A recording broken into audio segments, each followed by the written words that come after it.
Well, there's nothing like getting a tweet here about half hour before all this. Hey, live, we're gonna post this stuff. We're gonna live tweet now. If anyone from XFL ever hears this today, tomorrow, 5 years from now, just let us know. Hey, we're gonna start tweeting the stuff at 10. We can get prepared. We have people standing by. Luckily, Greg Parks can hop on here. We've got Pat's hopping on. Coach Craig Sports as well here in a little bit. Greg, how are you doing today?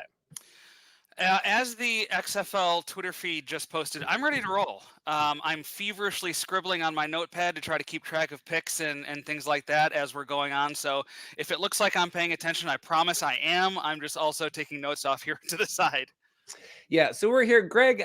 We did the dispersal draft. Today is the super draft. If you're following along, please like and subscribe. We split the conferences. We were able to draft, protect and get all those players last time. John Bogle and I did that.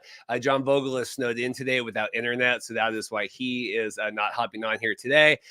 Today, now you can draft outside of your conference. So we'll be filling out the teams. Certain teams have more spots to fill. So we'll kind of figure out how long this will go today. And then I think free agency starts tomorrow, I believe Mike Mitchell said. So people get really excited about the draft, but it is cool. But then, this will be a full bang deal here coming up after tomorrow. Do you like how everything's gone so far? That's a very broad question. In terms of this draft process, how are we feeling about all this? It was very difficult, I think, to figure out a fair system, a system that would be fair to the players, a system that would be fair to the teams. And when you take a step back and look at the process that is ongoing right now, it looks very convoluted. It's like, how did they even come up with this? But I think in terms of trying the best to make it fair, I don't know what they could have done better or differently to make it a more fair system than the one they came up with. It is complicated. It is convoluted. I have, people close to players reaching out to me saying, hey, is so-and-so eligible for this draft? Is so-and-so, so even the players don't seem to be really sure the eligibility for this. And, that's a failure of communication more than anything else, I think. Yeah, and it's hard. Like, I know because John Vogel and I went live last week because of course, last time we did the thing on Friday and then we announced everything on Monday. So then today, and I was talking with XFL and like, well, no, we're gonna post them Monday. I'm like, okay, well, I was expecting a dump later today because we had people on our stream last Monday finding out, oh, I'm a protected player, I'm not. But here we are today. We're live live tweeting, which I guess is a little better. I have it up on here. We have Cody Latimer chatting in here in the chat. Here we go. So that's exciting. Yeah, it's weird. Communication from the beginning of all of this hasn't been phenomenal. I understand we have a lot of moving pieces and it's a very shortened time frame here to kind of get all this done. Is that how you feel? Like just with all the moving pieces, we're kind of getting by? Exactly. And you're right. The ramp up time is very short, which is why I was kind of hoping they would delay until 2025, play both seasons in 2024, and then delay until 2025. But I also understand Fox Sports and Redbird Capital not wanting to lose tens of millions more money in the process just to get to 2025. So I understand that from a financial point of view. But, you have two leagues that, as similar as they are very distinctly different in some ways, whether it's the contract structures, whether it's the team roster construction and things like that. And you kind of have to meld them into a very short amount of time. And I think that's why we've seen some of the issues crop up that we've seen. Yeah, I wonder if you're better off, like we've talked about it, and I know you were on, and we've had many hypotheticals of, do you each play this season knowing that, hey, we're going to crown these champions and move forward from there? Because some of this, it feels a little tight. Fans are still excited, but here, we got 117 people watching with about 20 minutes notice, so I don't feel too bad about that. But yeah, I don't know. To me, I would like... this feels like a mix, right? Like we're live tweeting now, kind of like the USFL did. I don't know. It's kind of like we're trying to marry these two very oil and vinegar here. We're trying to marry these two philosophies together, and it seems like you're getting a little bit of a overlap. It doesn't always feel right. Yeah, and again, I think the people in the football operations department are doing the best they can because as we talked about, there is a little bit of oil and water to this where it's not just an easy mix. And so Again, I think that's why we're seeing some of the issues that we're seeing. I was going to ask. So I have said, and I've said it many times, but I'm still asked on here. I could read like, who's your team now? And the Sea Dragons, and I'm famously a Washington Commanders fan. So people are like, oh, clearly you're going to be a DC Defenders fan, which I could never be with. All the long lineage of rivalry that we've had with the Sea Dragons and the DC Defenders. I've opted to go with the Brahmas. Follow my boy AJ Smith over there with Wade Phillips and, God willing, a Brandon Silvers of the world, who I know is tracking some of our work. Have you picked a new team now that the Orlando Guardians are gone? Well, I wouldn't say that the Orlando Guardians were my team. Locally, I was closest to them geographically, but I didn't really have a rooting interest in them. I guess I'm taking this more of a 50,000-foot view where I'm not cheering for any team in particular. I'm just kind of covering the league as a whole, and it's a lot. Trust me, it's a lot better that way. You don't have your heart set on anything, and you don't allow your heart to break, just like the Jaguars did for me in the NFL. And so it's I'm certainly rooting for the league to succeed, to be a place where players can come and play and put their work on tape and advance to the NFL, and short of that, be able to make a living playing football at this level. So I'm rooting for the league to succeed, but I don't say I have a rooting interest in any particular team. I've got the thing. I'm refreshing in the background, so I will tell you guys when we have everything coming in here. I know Coach Craig is hopping on in a minute, and then Pat as well. Are you feeling more or less bullish than maybe you did a month or two ago with kind of how everything is laid out now? Now that obviously we've done deep dives in the cities and all of that, but how are you feeling just overall here, welfare check? Not that much different, to be honest with you. I think the main complaint I had about XFL 2023 is that they didn't do enough work in the cities. They didn't do enough work locally. We saw that reflected in the attendance. We saw that reflected somewhat in, in the TV ratings. But this was their opportunity to kind of fix that. And because everything was on hold with the merger talks, and granted, there were some events held in the cities, but I didn't think they could go as gung-ho in the cities advertising as they might have had they not been working so hard on getting this merger together and getting the plan together. So, I think if I had a disappointment and if I had some reservations about the upcoming season, it's that I don't think they've still done enough work in these cities to really establish the brand as something that people should want to come out and support. Yeah. How are you liking the messaging here of we've had the commercial, a lot of airplay yesterday. I had my tweet I was very proud of. They were playing a lot of UFL commercials during the Dallas Cowboys game. I said that's good, so the Dallas Cowboys fans will know how to find Dak Prescott playing next year. They'll be able to track him down. What do you make? Because we're seeing a lot again. That feels like USFL, right? We've got our, hey, this ain't your Hollywood football league and kind of all that stuff. How are you feeling with the messaging coming out of like two leagues coming into one, and this will be the best thing ever? I'm fine with it so far. I think that it certainly beats the alternative, which is not having a lot of advertising. I'd rather them saturate the market with advertising than do the opposite. It remains to be seen how effective it is. I think getting out there that this is a combination of the XFL and the USFL is important. Having those talking heads talk about how important spring league is and how good these leagues are. There are millions of people who tune in to watch the Colin Cowards of the world that don't tune in to see the XFL or USFL. So I think using them as an authority on these leagues might reach some fans who might otherwise not either hear about this league or sample the league at all. Yeah, I'll notice we'll do, and obviously like John Vogel's been great coming on and doing the stream, and we're doing this today. But like I'll notice, we'll pop off like another 5 or 10 subscribers, over the weekend if people, and I don't know, is that are they rolling ads or people like, hey, okay, let's check that stuff out. Like I said, make sure you're subscribed on here. Greg comes on a lot, and we do a lot of this kind of stuff. I was going to do it later today, but obviously this is fun now. Still refreshing on here. People checking in. Let's go Battlehawks. I don't know. Any other general thoughts before we get into all this? Anything? I mean, I haven't had you on in a couple weeks. Yeah, it's been a while, and there's been a lot of work done. I think I think that a lot of the graphics we've seen used on social media and things like that have been an upgrade from an XFL standpoint. I do see a lot of Fox. I do see a lot of USFL influence on that, which I think is a plus. So, you know, they're doing things as best they can right now. I don't want to give them too high of a passing grade for this just because it's kind of all coming together at the same time and we're expecting schedule release hopefully soon. I'll knock on wood for that. They did say middle of January was the target date, I think Russ Brandon mentioned. So hopefully that comes sooner rather than later. They can get started selling individual game tickets. They can get started selling season tickets in Houston. They haven't even announced the stadium. I think Rice Stadium is rumored to be where the Roughnecks are going to play, but nothing officially has been announced. So they can't sell even, they can sell season ticket deposits, but they can't sell actual season tickets until they announce the stadium, which they haven't done yet. So every day that goes by that they don't do that is another missed opportunity, another day. And, this is the same conversation, Reed, we had with the XFL last year with the Vegas stadium situation being the holdup. So hopefully it doesn't drag on the same way that Vegas did last year.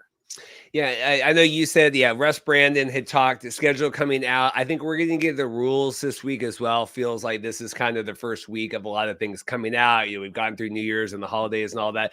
That's kind of why I laughed when the initial, we're doing all these drafts, end of December. And I'm like, we're not doing the supplemental draft, the Thursday before Christmas or whatever kind of those rumors were. Like, this makes more sense. And it was hard to do the draft without even announcing the league. That would have been kind of strange too. That's what I'm saying. Have you gotten feedback from people in terms of this new, I don't know. It has not. If people knew that I follow the XFL or whatever, talking about, is Seattle not in? But it hasn't really spurred a lot of conversations. Have you had a lot of conversations with people? Has this cultivated new ideas that people want to talk to you about in terms of all this, like in terms of the casual watcher? Not really. Yeah. I don't think it's broken through yet. I think as we go on with the NFL postseason and the commercials hit more and more, I think there may be more of a conversation about that, but it really hasn't sunk in yet. The one thing about the ads in the time of the season that the league is going to kick off, it's a new development for XFL fans who, in all three iterations, the league kicked off the week after the Super Bowl. And I do wonder what effect this avalanche of television ads is going to have when, yes, you're advertising, but now you're going to wait until March. It's not all this advertising and then boom, the league starts right after the Super Bowl. It's you're having all this advertising in January, and then what kind of lull, if any, will there be until March 30th? Are we going to see a continuation of these ads throughout Fox, throughout ESPN programming, or are they going to kind of pull back? And so I am interested to see what the advertising looks like outside of the NFL. And once the season ends in February and we have, a month and a half until the UFL season begins, what is that advertising going to look like? Are they going to continue with this, or will they pull back a little bit more? Well, and I've seen. I hear. Sorry, we have all of our friends joining in. I didn't even. I was too busy. Sorry, guys. I was too busy. Pat's here, and okay, too busy kind of going back and forth here, trying to make sure we have everything up to date. My last thought, and then we'll touch to Craig and Pat here. Greg, because we talked about that yesterday where they were airing the ad during the Dallas Cowboys game, and Anthony Miller. We were talking in the chat, and he goes, "Oh, it's great seeing all these ads." I'm like, "Yeah, but like you said, it's such the USFL thing. Like, we're going to air the Super Bowl ad." And hey, we'll see you in 2.5 months. I mean, I know even NBC has gotten a lot of grief for airing their Olympics commercials. And it's like, okay, I understand you're doing the Olympics in July, but I don't know how much that resonates through everything.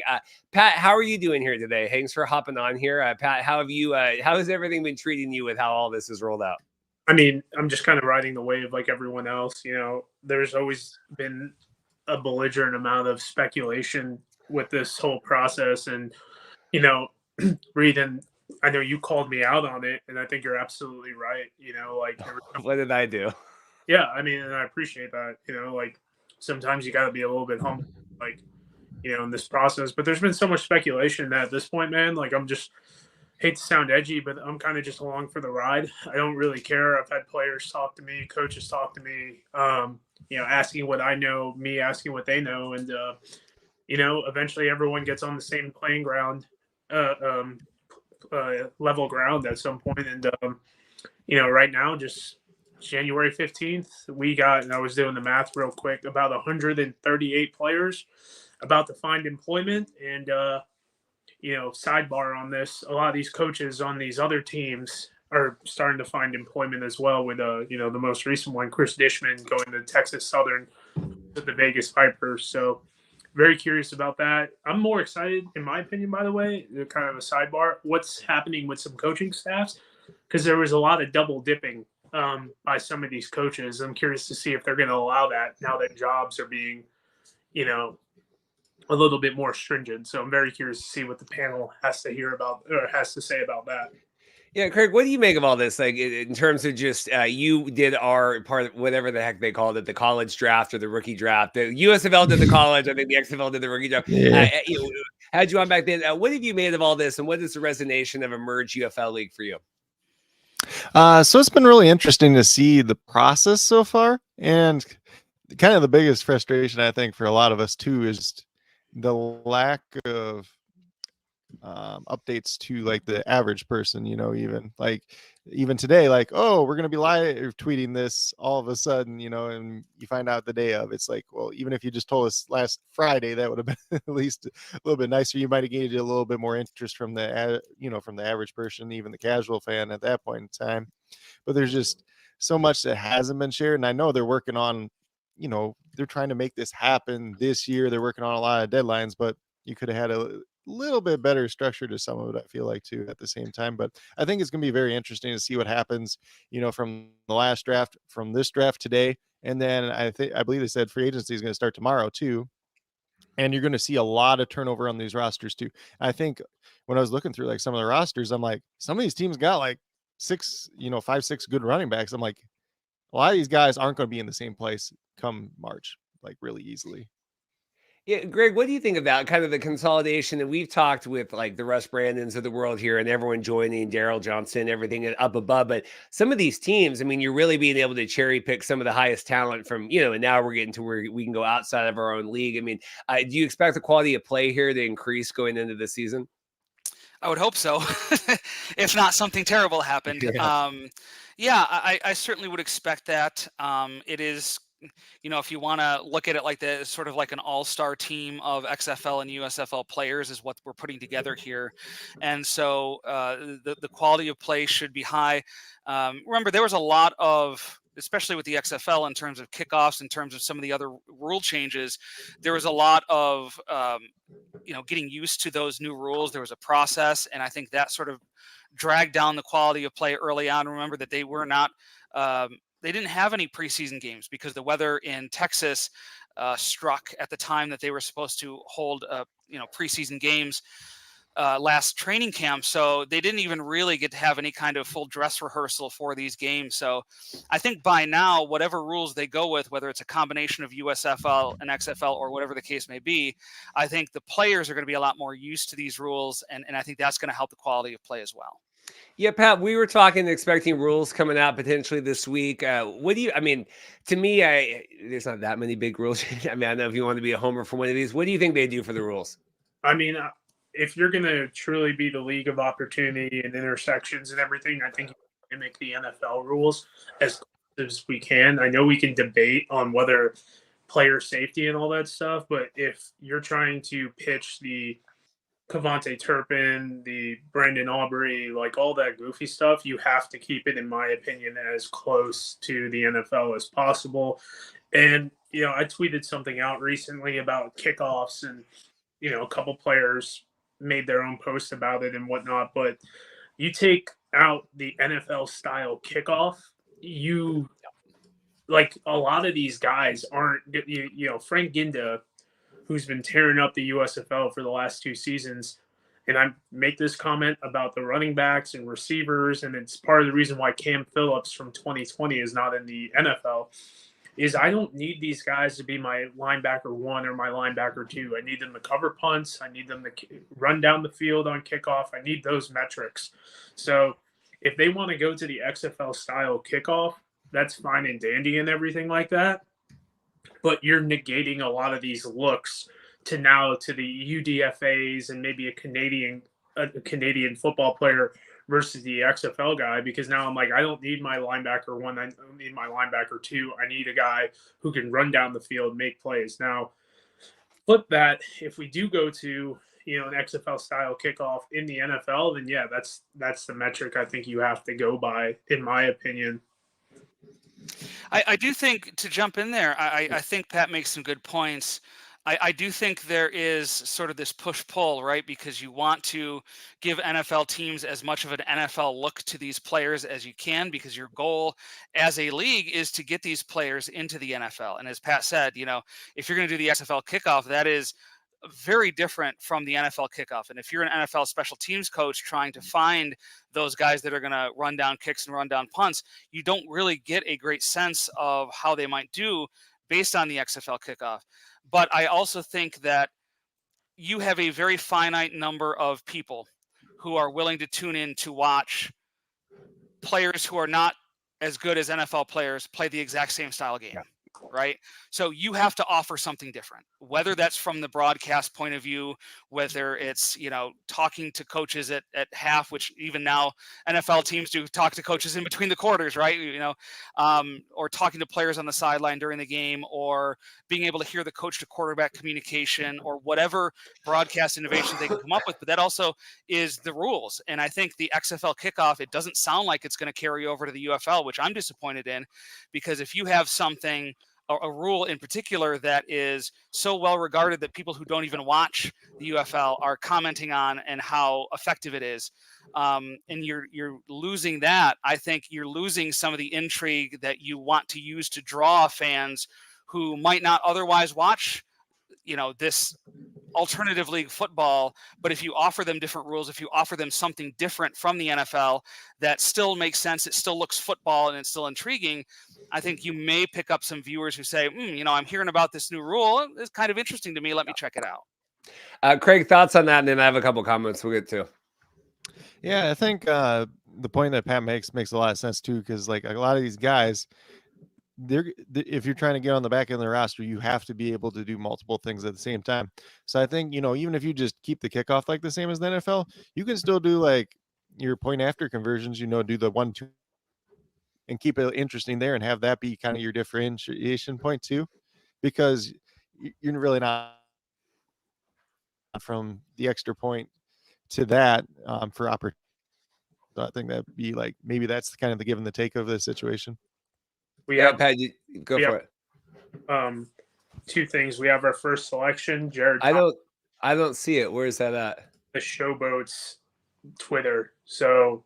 Oh, well, of course. So we don't put it on the XFL Twitter. Yeah. They said it's actually Quentin Dormady was the first pick by San Antonio. San Antonio had the first pick. Memphis had the second. And Quentin Dormady went to San Antonio number 1. But it's not on the XFL Twitter. Right. It's on the team Twitter accounts. This is lovely. Thank you guys so much. All right, let me do this here. Here we go. All right, so keep us posted in the chat as well. I'm trying to frantically kind of research all this. So here we go. Good for Quentin. I think paired up with AJ Smith, he'll be very serviceable. They're probably going to get rid of Matthew McKay, who was their QB3, and possibly Kurt Benkert as well. But going back to the rules and everything like that, do we know what position group has been the most successful outside of specialists in these leagues, like transitioning to the NFL? It has to be specialists. I mean, but without a doubt, it's defensive linemen. It's LeBron Ray, Mikael London, Austin Flay. Yeah, Austin. I'm sounding like breaking. Look, I said Khalil Davis, LeBron Ray, Jeremiah Farms. Last year, Dominique Davis. It's mostly defensive linemen that are transitioning the best to the NFL outside of the specialists. Specialists are in their own group. A lot of these guys are all in the same clique. They all train together as the kickers, the punters, and everything like that. But I think that might say something as well. Going and just final point. I'm sorry. And I don't you're good. You're great. But Reed, I think we talked about this during the regular draft.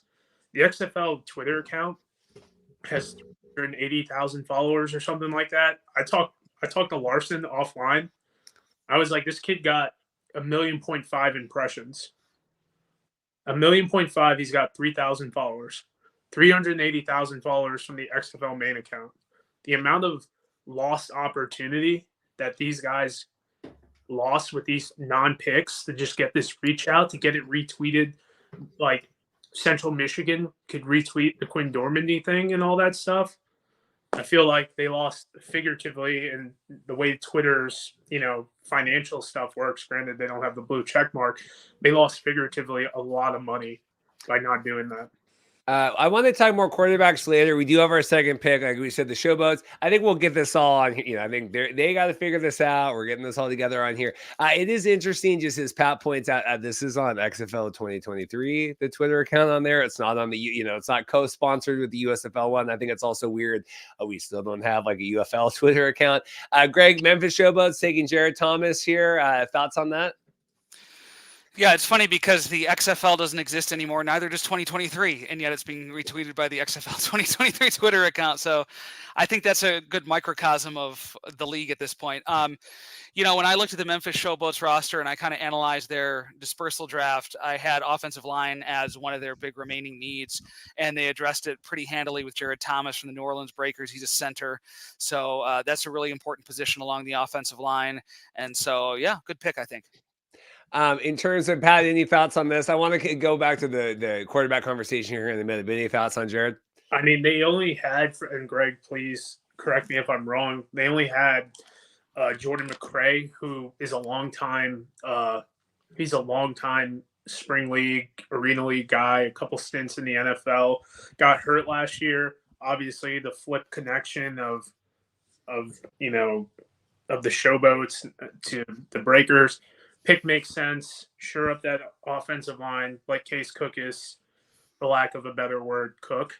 And let's, I think, man, when you cut down all the talent from all these leagues and take them from 16 to 8, I'm hoping this is going to be an ultra competitive league. But I mean, sometimes it's not about the X's and O's; it's about the Jimmies and the Joes once they hit the field. So, but good pick. We had someone. Am I OC here? Am I? Is that? Am I? Should that just be right? Is that correct? Offensive center. Offensive center. Okay. No, don't we just have C on there? Yeah. Well, I don't like C. I usually put, if I'm doing like my abbreviations and my breakdowns, I'll do OG, but then I'll always write out center. But okay. Who am I? I'm just a Pat Restrepo, you know what I mean? I had a question here, and I want to circle back to the Dormandy thing from listener Max talking here. How concerned are you all about the league reportedly considering paying the quarterbacks the same as the other players? Worried that some of the quarterbacks, obviously we saw Quentin, so he's not concerned about that. But Greg, are you, we had the Vipers and kind of all that paying for some of those quarterbacks. And I think part of it was more like games played versus whatever. But thoughts on less money going to the quarterbacks here this year and kind of getting that talent? Yeah, I think it hasn't necessarily borne itself out yet. Now, if Jordan Teamu doesn't re-up with the Defenders because he doesn't like the contract structure, then we have an example to point to as to someone who said no to the league because of that. Right now, it's all kind of speculation, and we're seeing some pretty good quarterbacks stick around with the league. So I'm not really in panic mode yet, but I do think that's another thing that's sort of a push-pull for this league, right? They want to have the best players. They need the best quality of play to attract fans, and yet they may not be as willing to pay more for quarterbacks or for key players. We saw the XFL do that in 2023 with quarterbacks. We saw the XFL do that in 2020. They were willing to go above and beyond the normal pay rate for some of the star players to bring in. And the same thing with assistant coaches. We don't know what effect it has because we haven't seen the coaching staffs released yet. But, one of the ways that you can get these players into the NFL is not only to put game tape on film for NFL teams to look at, but it's also to have good coaching or the best coaching outside the NFL that you can get. And if you're only making these coaches sort of seasonal employees, there is a risk that you're not going to attract some of the best coaches. Some of the better coaches are just going to say no to that, whether it's the lower pay. And we saw Hines Ward walk away from lower pay for a second year. And so, I think that's the tough part is, yes, you want the best coaches and yes, you want the best players, but you're also not going to go above and beyond for pay for players. You're going to limit the work for coaches to seasonal, which probably limits their pay in some ways. So I understand the financial realities of the spring league, and the reason that these two leagues combined was because of those financial realities. But they're going to have to accept the limitations of it with the players and coaches if it comes to that because of the pay. Hey, Pat, were you surprised that Hines Ward didn't come back? Were you? I didn't get your thoughts on that. Just because to me that's pretty. He was a pretty focal point of kind of the selling of XFL last year, right? Of hey, look at these. We're giving these opportunities for all these coaches. And what did you make of him not coming back? I mean, it just, not to be edgy, but it depends on what does Hines Ward really want. Does he want to be? Because he's in Greg and Craig. Please correct me if I'm wrong. I know he had ties to the AAF. I know he had ties to another league that ended. I don't know if it was the Ricky Williams League, the Freedom League that Ricky Williams tried to make a thing and whatnot. So he has ties to spring football, and alternative league football, but he also has ties to, FAU, was an assistant receiving coach to the Jets. To me, I don't know. I'd have to sit down and talk with him. And I know that's kind of a cop-out thing to say, but it's like, what do you want, man? Like, do you want to be this type of dude who's in it for the bag? Because I looked up how much money he made, and he made $38 million in the NFL, stopped playing in 2012 and whatnot, which, yes, it is a lot of money for most people and whatnot. But when you're living a certain expenses and taxes and paying out agents and whatnot, like that air quote bag goes away a little bit quicker. So if Hines is for the brand and for development and whatnot, I don't see why he doesn't take the $600,000 salary, because I'm sure he's doing other stuff. But, I kind of thought Hines was going to be this Anthony Beck type guy where he does his media stuff. He's for the development. And while it's obviously a full-time job, it really isn't. You really only have to care about 7 months out of the year, and as long as, I know wins and losses matter, but as long as you're like a good team guy, I feel like they'll keep you around in these leagues. Be off tap, but if you're fun to be around, I don't see them getting rid of you, unless you're a complete, lack of a better word, douche nozzle. We have our next pick here. We'll go to Craig on this. Ezra Gray going to the Roughnecks, running back on there from Alabama. Any thoughts on that?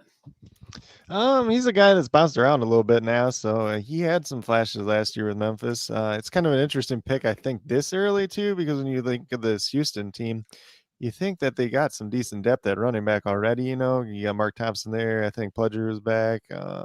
Somebody else that I'm forgetting off the top of my head, but I'm like, that's probably not the biggest area of need for their team, and taking a little bit early, in my opinion. But yeah, I was pulling up, and I probably should have done this before because I was trying to remember with the Dormady stuff, like, okay, because I got to, that's kind of my quarterback now, right? Or Jack Cohn, and we had Ben Kurt on there. But yeah, with the Roughnecks, that we have everyone's favorite Mark Thompson. I got the roster up on here, but yeah, certainly, and then this early in the draft, Evans was the other one. Pat, thoughts on that? Pat on Ezra coming on? I mean, he did come on a little bit. There were some injuries between Alex Collins and Jawan Washington, I believe, got hurt as well. And then they also had Justin Stockton there. So he did really come on at the end of the season last year. When you have Mark Thompson there, despite his antics on the social media, he still has proven to be an extremely effective running back. So running back to me isn't the need, but it's kind of a gluttony of riches. You might be able to pick this guy up, hold him, and then trade him to to another team and just kind of manipulate that. Like, maybe that might be going too deep into it, but that's how I feel about certain picks. Greg, your thoughts on this, and then I'll pop up with, and we have our next draft pick coming on, but thoughts on the running back, and then we can talk about Drayvon as well.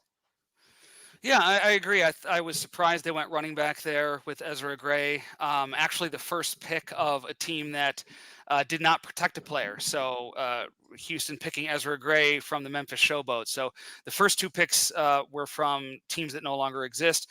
The Roughnecks taking the first player from a team that is still in existence, but who did not protect that player in last week's draft. Gotcha. And then we have a couple more picks there. See, now it's kind of the slow and then kind of the avalanche here comes on here. St. Louis Battlehawks taking the safety here. Let me get that tab pulled up here. Javon Askew Henry from West Virginia. Anyone? Pat, do you want to chat on your Battlehawks there? Yeah. So St. Louis completely revamped their whole secondary. Not only did they lose Lavert Hill, Nate Meters, who just got released from the practice squad. Elijah Hamilton went to the NFL. They didn't retain him. They completely got rid of like Chris Cooper. I think Mike Hampton's gone as well. So a lot of turnover here. West Virginia guy. So who went to West? We got two more picks here just to keep in mind. But this is good. I'm surprised they're coming in so quick now. West Virginia guy, Anthony Beck type. Anthony Beck played with the New York Guardians. And also was with, I think he was with the Jets or the Giants at one point as well. 2 years in the USFL with the Generals, fringe all USFL type guy. Very, very positive in my opinion. And once again, gluttony of riches right now. We have here the first one, and then we have a big name. So the Panthers are picking up Nate Brooks here coming in.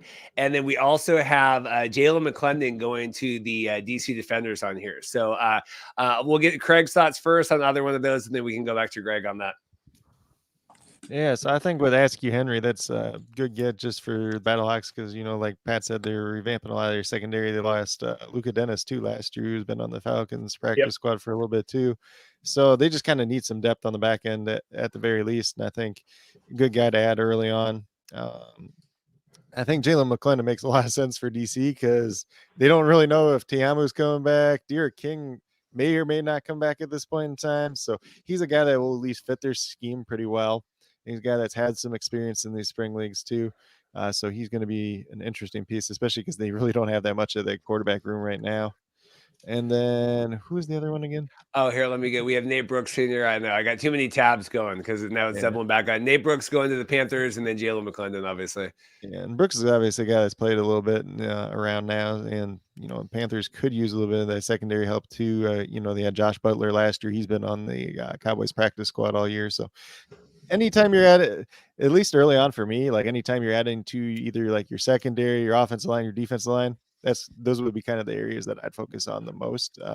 Just depending on based on the team, though. Obviously, some teams have different needs, but those would be the three areas that I would try to get the most depth in, at least early on in these drafts. So popping up on here, we'll get Greg's thoughts. See, now they're all coming in. We sit here forever. So talking, you got McClendon here, and then Jared Scott going to the Renegades, right? That wasn't a repeat from before, right? And I'm just trying to keep track. And then Larnell Coleman going to the Stallions on here. Greg, any thoughts on those three? Arlington did not protect any tight ends, and they didn't draft any in the first dispersal draft. So they came into this with 0 tight ends, and we know how important a role tight ends play in the offense that they ran last year. Sal Cannella was a big part of it. He was released in the offseason to sign with the Minnesota Vikings. So tight end was going to be high on their list of needs here. They take Jared Scott, number 1, so he's probably going to play a big role for them. And then the McClendon pick, in between the first dispersal draft and today, there's been a lot of buzz connecting McClendon to the Defenders. A lot of people kind of putting 2 and 2 together when they look at the specific system run by Fred Keiss in DC, what quarterbacks are out there who could fit into that system. Certainly DeAndre Francois, who's the only quarterback on their roster coming into today, seemed like more of a replacement for Derek King than for Teamu. So they were still kind of looking for a starting quarterback. Jalen McClendon, I guess the question is, did he show enough in the limited games he had with Vegas last year to be a replacement for Jordan Teamu if it comes to that? Certainly taking a quarterback first overall in this draft, first round rather in this draft, certainly makes you think they're hedging against the idea of Teamu coming back. So yeah, it's going to be interesting, the competition, and to see if this is really it as far as top-level quarterbacks DC adds, or if they look to add somebody else in free agency or somewhere else in this draft. Yeah, Pat, that's a good question for you. Like, was there enough with some of these guys to pick up, or would you look outside the box? And obviously, like the free agency is going to begin tomorrow, so we just get this and kind of do whatever anyway. But thoughts on, like someone like McClendon that maybe didn't have as much playtime during the season? Well, if you look, McClendon got better and better as the team goes. This is a guy with limited starts in his collegiate experience. I think he had only 3 pass attempts with the Wildcats in 2020. So I personally don't know if Jalen McClendon could be or is that guy, for lack of a better term, but I do know that he deserves an opportunity based off his sample size last year. Rod Woodson spoke extremely high of him in a limited role, granted behind Brett Hundley, behind Luis Perez, and finally getting his ability to play the most football he's actually played since high school. So a guy like that deserves a shot. Fred Keiss is going to take care of this young man and put him in a system. Really hoping they get rid of DeAndre Francois. I'm about over the Francois experiment. Didn't like him in the spring league. Fan control football is its own thing. And then all the rumors about what he did to Quinn Dormandy. I'd like to see, maybe they bring back another guy to fill out that QB room. But yeah, very similar skill set and, a lot of upside for McClendon and DC. Craig, I'll let you take your pick. You can either talk about Larnell here or anything with Francois. Are you over Francois, wherever you want to go? I think I've been over Francois since he left Florida State, but that's a whole nother story for a different day. And like, even with the McClendon thing too, it's like you're kind of hedging that one of King or Te'amu comes back. And then at the very least, he's a solid backup that's played a little bit in this style of league.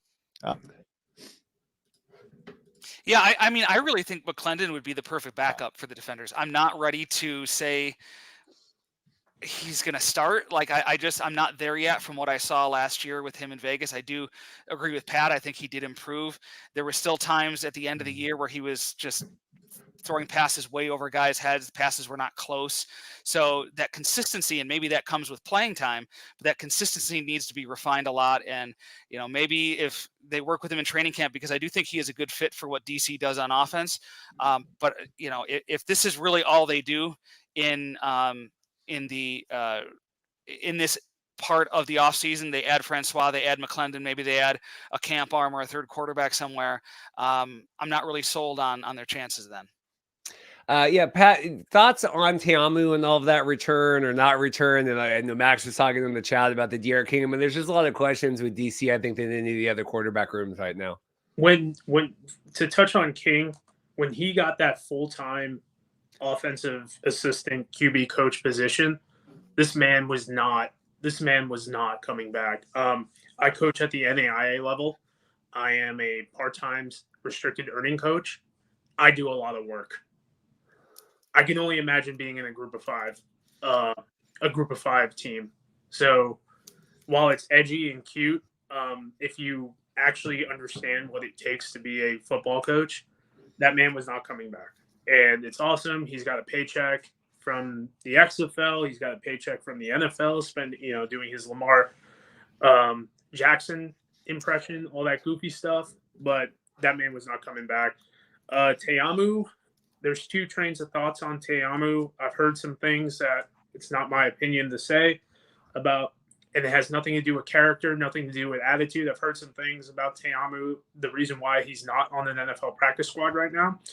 But at the same time, going back to him, is he kind of hitting that glass ceiling of like, this is not working out? I need to go figure out something else in my life. Because while it's awesome to go get hit by fringe NFL players for $70,000 a year, that might get old after a while. So that's something he might be thinking about and what his opinions are on that. I'd love to see him on a selfish aspect because I think, it's awesome. And he's thrown for almost 5,000 yards and all those silly statistics I always keep track of that nobody cares about. They care. Certain people care a lot. Starts with D, ends with N. But yeah, in the end, I'm very curious. I think that's the conversation he's having. Maybe we get a Kurt cameo from Te'amu. It's like 3 weeks in. 3 weeks in. Okay, I'm missing this one last rodeo. Let's go, bro. Yeah, Greg, do you expect Ben Kirk back? I know he was kind of on the list, but now we're getting all like with the San Antonio. That was always a weird fit and how he was on, and then he wanted to leave, and then they brought him in, and obviously he got hurt. But a lot of issue there. Is that juice worth the squeeze getting Ben Kirk back on? I mean, I was certainly surprised that he was drafted, which seems to indicate that he signed a letter of intent, which again was surprising. For someone who last year, by the sounds of it, one of the main reasons he didn't report to Houston was he didn't want to live in Arlington for a month and a half and go through training camp there. And so, once the season started and he got an opportunity, he felt more comfortable coming to play. So, I mean, if he's signing the letter of intent now, that's the same situation he's going to find himself in this year. And for a guy who is as active on social media as any player in the XFL or USFL, I don't believe, unless I missed it, that he's said anything about being drafted or whether or not he's coming back, which is why we're having this conversation right now. So it is kind of strange that he's gone silent on that. He certainly hasn't refuted the idea that he's coming back by virtue of being drafted. So, unless we hear otherwise, I would assume he signed the letter of intent and he's coming to camp. Maybe he doesn't know. I mean, like I said, some of the players who were coming on last week are like, "Oh, I'm protected." Like maybe, yeah. maybe For as much as he's on social media, I would find that hard to believe. Hey, but I just love it. Yeah, so here we have Robert Crittenden. Ben Crittenden said he's retired on Twitter. So, I don't, but I just hated how he handled all of that last year, where it was like, I don't, they've claimed that I'm a part of this league. And it's like, well, you're okay, like you're part of. But we'll see. A lot of the time, I am proud though. I'm happy for Ben Kurt and the Green Bay Packers. That was quite the thrill of my life watching the Dallas Cowboys get routed last night. So, as a Washington Commanders fan, I can be happy about that. Craig, any thoughts on any of this? We might be done with like the first round of this, right? We're kind of circling back through here. It might be dead time for a few minutes. So, any thoughts on any of the picks so far? Can you bring them back up a little bit? Yeah, I will. Let me get this on here. We got Larnell. The last one we had was Larnell Coleman going to the Stallions. Yeah, we've gotten some second round picks coming in now. Yeah, because like Coleman's the guy, like I think is the type of guy you want to draft like early in these. You're getting that offensive line depth. He's a guy that does have some projectable upside. I think he was an undrafted free agent initially by the Dolphins, spending a little bit of time on practice squad. So he's a guy that this league is going to be good for, and he could develop into one of the better tackles in this league overall too. At the same time, Greg, where are you seeing these picks? Is it going by the teams again? Yep, it's going through the team. Lovely. We're 6 picks into the second round, as far as I can tell. Well, what am I looking at here? They told me to follow XFL 2023. What team what's an exciting pick I should pull up?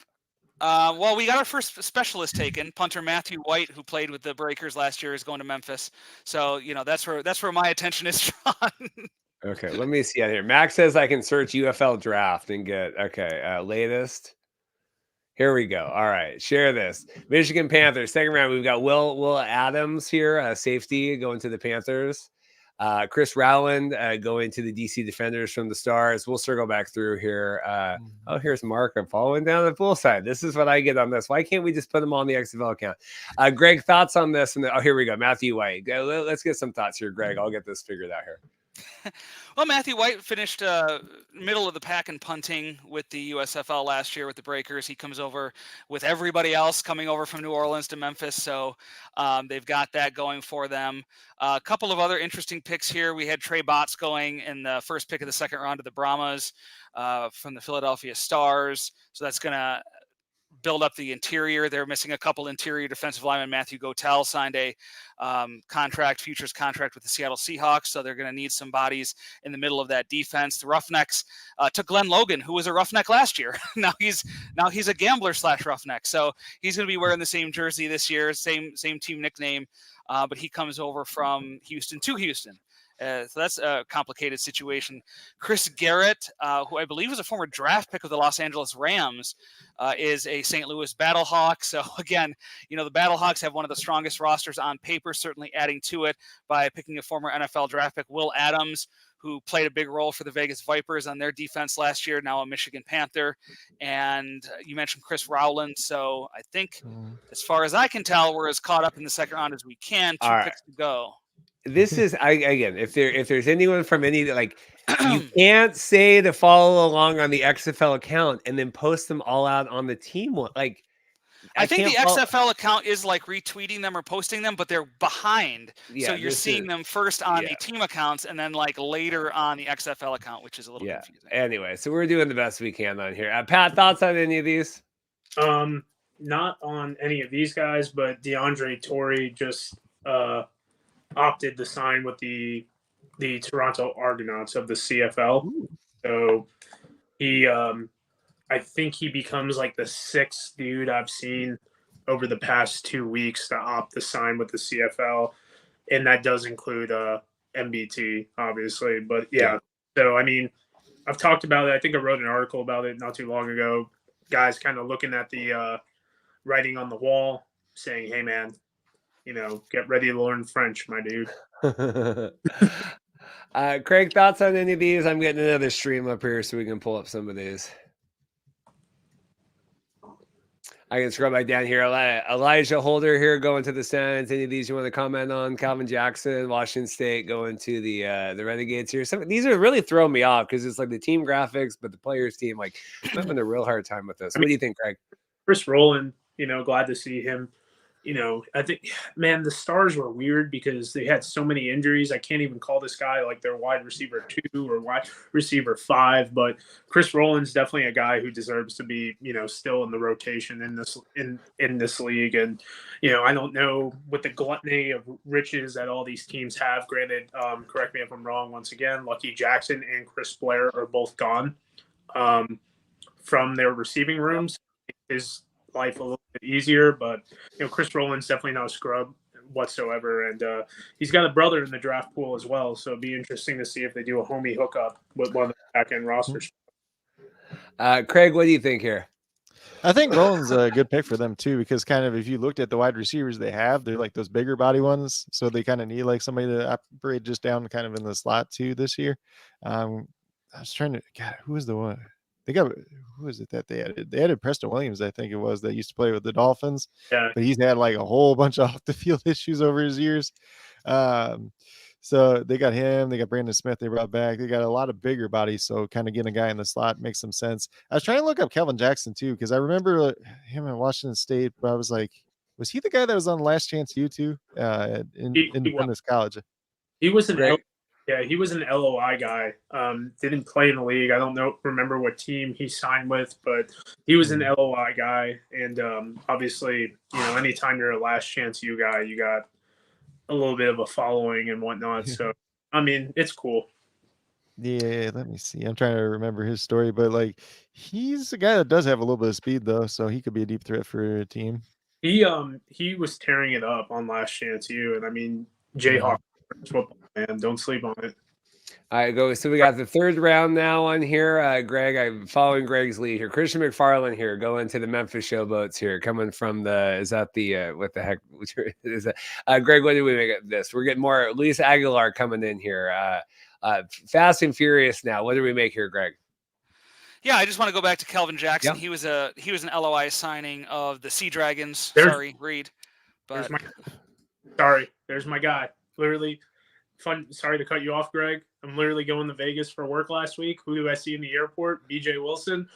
Yo, where are you going? He's like, I'm going to Edmonton. I go, no shit. He goes, no. I'm not signing up there. I'm just going. I'm like, the boys got to stay home. So Mark Lillibridge hooking up the St. Louis guy. That's my guy. All right, Greg, go for it. Yeah, just trying to catch up. The Roughnecks, they needed a kicker. They bring in Luis Aguilar. So, we're seeing specialists go more highly than they normally would, just because teams are sort of filling those spots. A lot of teams did not protect or did not draft specialists last week. So they're sort of in the mode of looking for specialists here, perhaps adding some in free agency. So even though it seems like high draft picks for these specialists, not too surprised when there are some good ones still out there. We'll go back. Pat, any other thoughts on all this? Pat? Sorry, I had to let my my girlfriend DJ got signed because she calls so BJ's a D2 product. Was the first player in Quincy University history to get signed an NFL contract or a professional contract whatsoever. LOI guy, by the Roughnecks. Did an interview with him. Awesome guy, one awesome family too. Rolled in the same circle, so it's also cool to see because rumored, obviously, Mark Lillibridge is with the Brahmas now, taking care of some of his guys. So we'll see. And personal note, my girlfriend's a big Wade Phillips guy, not because of anything he's done on the field, but because she says he looks adorable and she calls him Dan. So, there's and anytime they show his wife on the field, she gets a little bit emotional and she's always like doing Farmer Dan impressions. Well, boys, we didn't get that victory today, but go home and hug your loved ones and let them know that it's just a game and we're gonna come out on top on this. Okay. We've lost Pat. We've officially lost Pat. Greg, how are things holding up here? Thoughts on this? As I'm trying to refresh on another stream to not get it too, but this is just so weird here. Anyway, thoughts on any of these latest guys coming in? We have a new one, defenders here. I'll pop up while you talk. Yeah, we have TJ Barnes, who goes in the third round of the defenders. He's an interesting situation because a lot was made of his retirement after the Renegades won the championship. I think there's a story on XFL.com about TJ Barnes going out on top as a champion. We heard a lot during the broadcast about the lengths that he went to get in shape to come in to be a force in the middle of that Arlington defense. So I don't think anyone was surprised then when Arlington did not protect him as part of their 42 last week. And then TJ Barnes goes on social media and is like, okay, which team's going to get me? And we're like, wait, what? I thought you retired, man. So, you figured that if he was available and that if he was going to go full bore toward 2024, that some team was going to pick him and some team was going to pick him with a high draft pick. And the defenders end up coming in the third round and taking him. I did have defensive line as a key need for the defenders. They lost a few defensive tackles to retirement this offseason. So that was a position that they needed to fill. And they got a good one in TJ Barnes. We got some more picks here. I'll scroll through. And then we have coming here, Eric Abujay going to the Michigan Panthers, and then Trey Botts going to the San Antonio Brahmas. Pat, I'll toss to you. Don't know much about Trey Botts, C State Pueblo D2 product. Going down to Ojabaye, he, I believe, was a signing by Michigan at one point during the offseason. So they bring him back. Complete revamp, in my opinion, for the Panthers on the offensive line, which is for the last 2 years something that I felt like they needed to supplement. So continuing to get the rich get richer type thing. A former group of five guy and whatnot coming out of Wyoming. Pretty curious to see what he's got going on, but.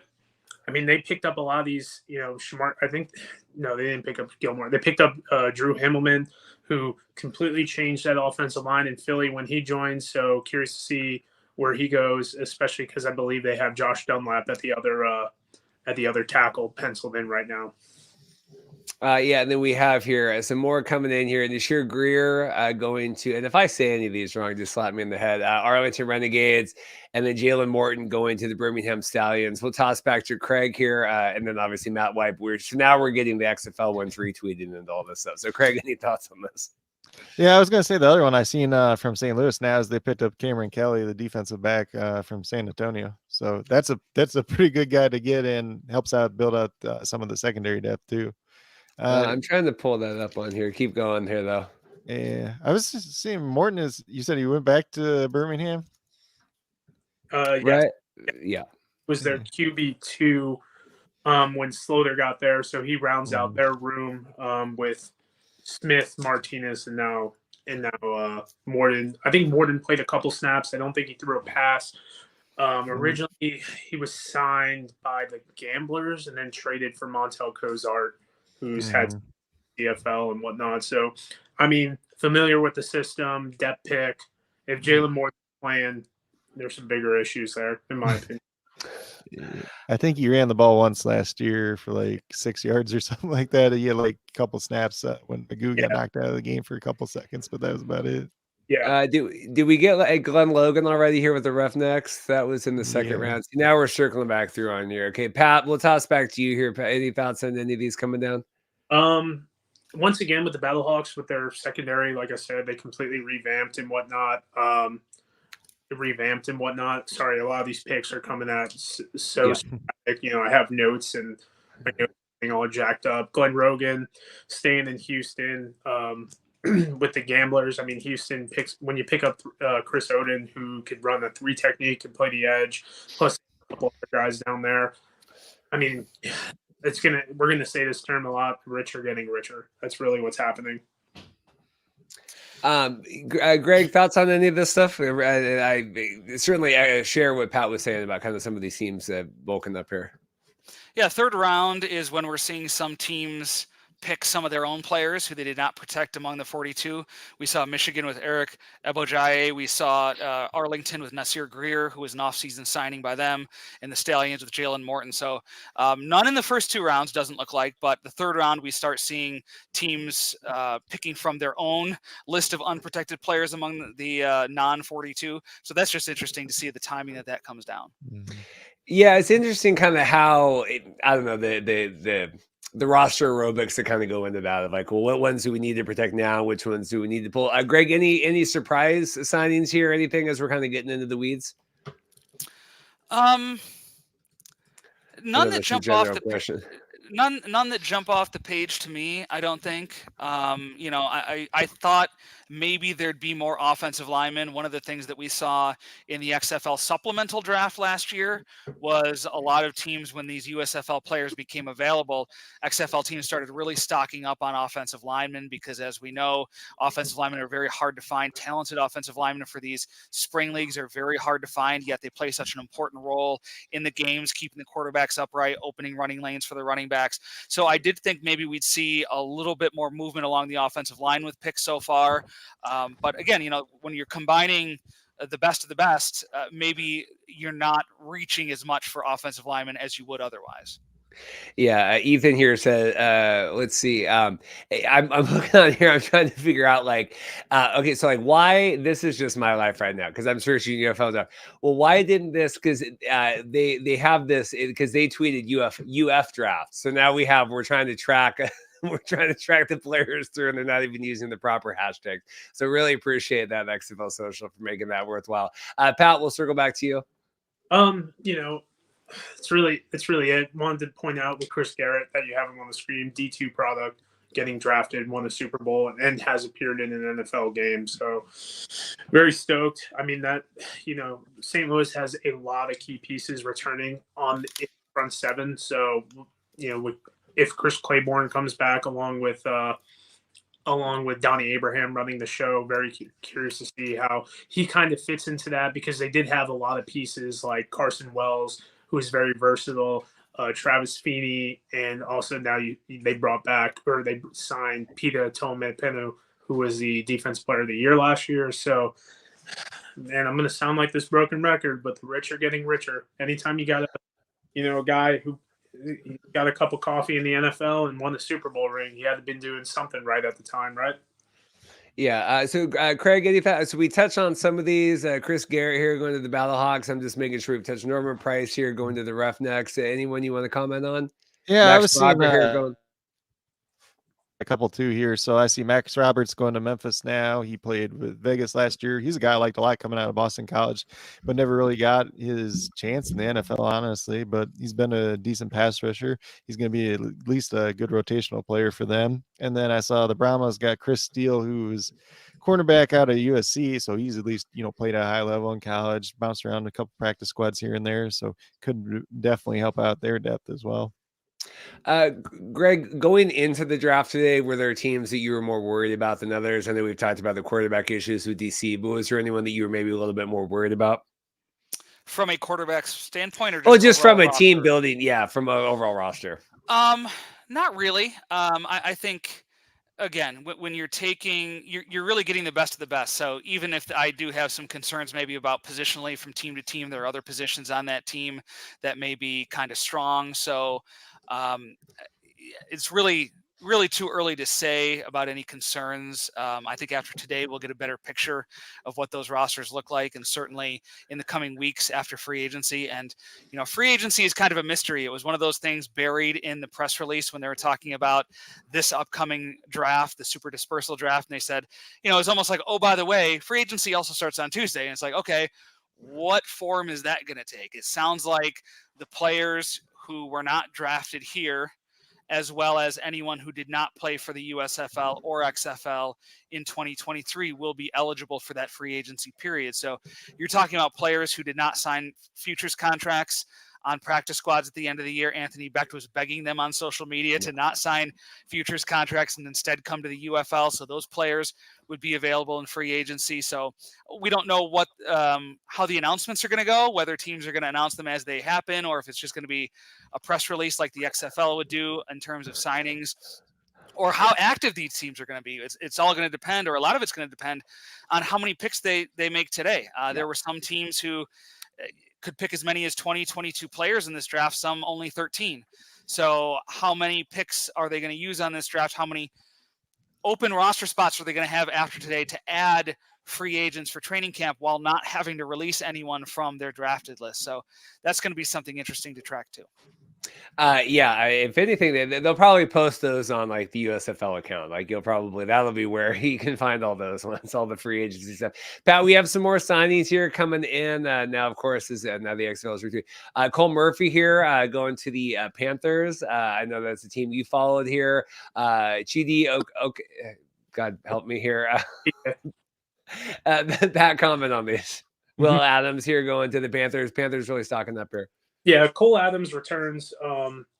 He spent the last 2 seasons there, was signed in the middle of the season of 2022, won two all defensive player of the week award, or special teams player of the week awards with him. I'm a pretty big fan of him. That's a move to me. That's a move to me where they kind of just did a little bit of like roster manipulation, like, hey man, we're going to bring you back type thing. So consistent player, played at Syracuse, had a stint in the AAF for about 5 minutes, and then lost his job to Donnie Hageman, who has not been protected either. Virginia, the defense back they picked up, Virginia State guy, HBCU guy, was a guy that you kind of want to circle to see if like maybe Reggie Barlow was going to pick up, but obviously they didn't. And then, a lot of people love Chidi. He got picked up by the San Antonio guy. I think San Antonio had some of the worst offensive line play that really halted the defenders, the development of Jack Cohn, which I didn't think Jack Cohn was a world beater, but that offensive line didn't do him any favors. They had guys like Kai Abashir pretty much coming out of retirement and, man the fort. A lot of inconsistencies on the tackle there. So definitely a guy with some experience, some depth play, and he's got a good social media presence. He's written some books and whatnot as well. So, keeps his brand alive, keeps a couple more retweets and follows for the kid. So good for him. Like Greg said, I feel that the most turnover we're going to have is always going to be on the offensive line in these leagues, because if the NFL can't get them right, what makes them think the UFL is going to get it right? Greg, we have a couple more here coming in. I'll circle back up here. We got all this other BJ Bello here going to the Arlington Renegades, and then Terrell Bonds here from the Maulers here going to the Stallions. Always weird to see these kind of like the Stallions. We got the Maulers color is kind of weird on here. Any other thoughts on any of these guys coming down? Yeah, I mean, you look at San Antonio's first 4 picks. They've picked 2 from Houston, which would be expected. Wade Phillips bringing over B.J. Wilson and Chris Steele, who were 2 off-season signings, LOI signings. So they're coming over with the coaching staff and with DPP Mark Lillibridge to San Antonio. Michigan has kept 2 of its own players in the last 2 picks, Eric Obaje and Cole Murphy. And, a couple as bad as, and I agree, San Antonio's offensive line was in rough shape, a lot of it due to injuries. But 2 San Antonio offensive linemen being taken in this round in Norman Price for the Roughnecks and Chidi Okike for the Defenders. So just an interesting note there. And another San Antonio Brahma, Terrell Bonds, going to Birmingham. Yeah. And Bonds had a cup of tea in the NFL. His spring football experience goes all the way back to the AAF. I believe he was with the Express. So he's had a cup of tea in the NFL. I don't know if he's still that type of player, but definitely not a bad guy to keep in your deck. Pat, a couple others here just while we have you. Lee Morris here going to the Showboats. I'm kind of looking here past my screen here. And then Elijah Holder with the Stallions. And then Deruin Parker here at San Antonio Brahmas as we're talking here. More reinforcements for the O-line here, even in the social media. Yeah, I mean, the offensive line, we can hammer that. That could be another talking point. We talk in circles. We got to get better. So you bring in my man BJ, fringe NFL guy, would be in the NFL right now if he did not play with if he did not get hurt when he was with Carolina. Probably would have got drafted, but didn't participate in a lot of workouts. BJ could probably, this guy is massive. He's more athletic. He could dunk a basketball. I've seen it. So we could see that. Lee Morris, once again, you have that Showboats Breakers connection. They're going to bring in a guy who they're comfortable with, that Flip knows that he could do the offense with. And Morris kind of came on, as a third option when Sage Surratt kind of cooled down as well. Pushing up to Elijah Holder, another spring league guy, played with the Gamblers, and then I believe he played with the Gamblers, and I feel he played in the XFL last year as well. Had a cup of tea in the NFL at one point. So all guys with NFL experience, all guys with spring league experience, and let's see what happens with them. Battlehawks also picked up John Daka as well. Here, let me see if I can get that pulled up on here. Any thoughts on that, if I can?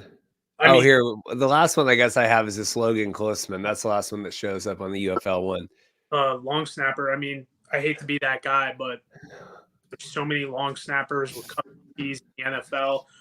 They'll cut this dude a couple snaps, and they'll find someone who just got cut from a practice squad or from last year. These specialist coaches have a lot of these contacts in the phone ready to go. There's only 32 in the NFL, and now there's only 40 in the United States. So get good or get busy living, or get busy snapping, or get busy selling car insurance, my dude. We'll go back to Craig. Last one here. Adonis Boone here going offensive tackle to the DC Defenders. Any comments on any of you guys that have come down?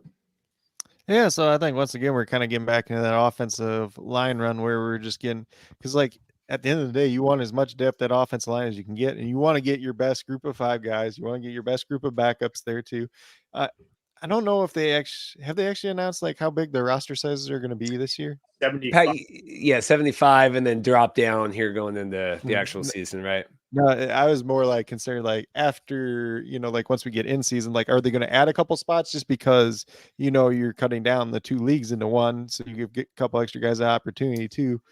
Was it 42 and 8, Pat? Is that the final numbers on that? It was 40. It was 42, and it was 43 or 42 with the QB3. Yeah. And but 50 on the roster, 50 on the active roster. Yeah, 51 for the XFL.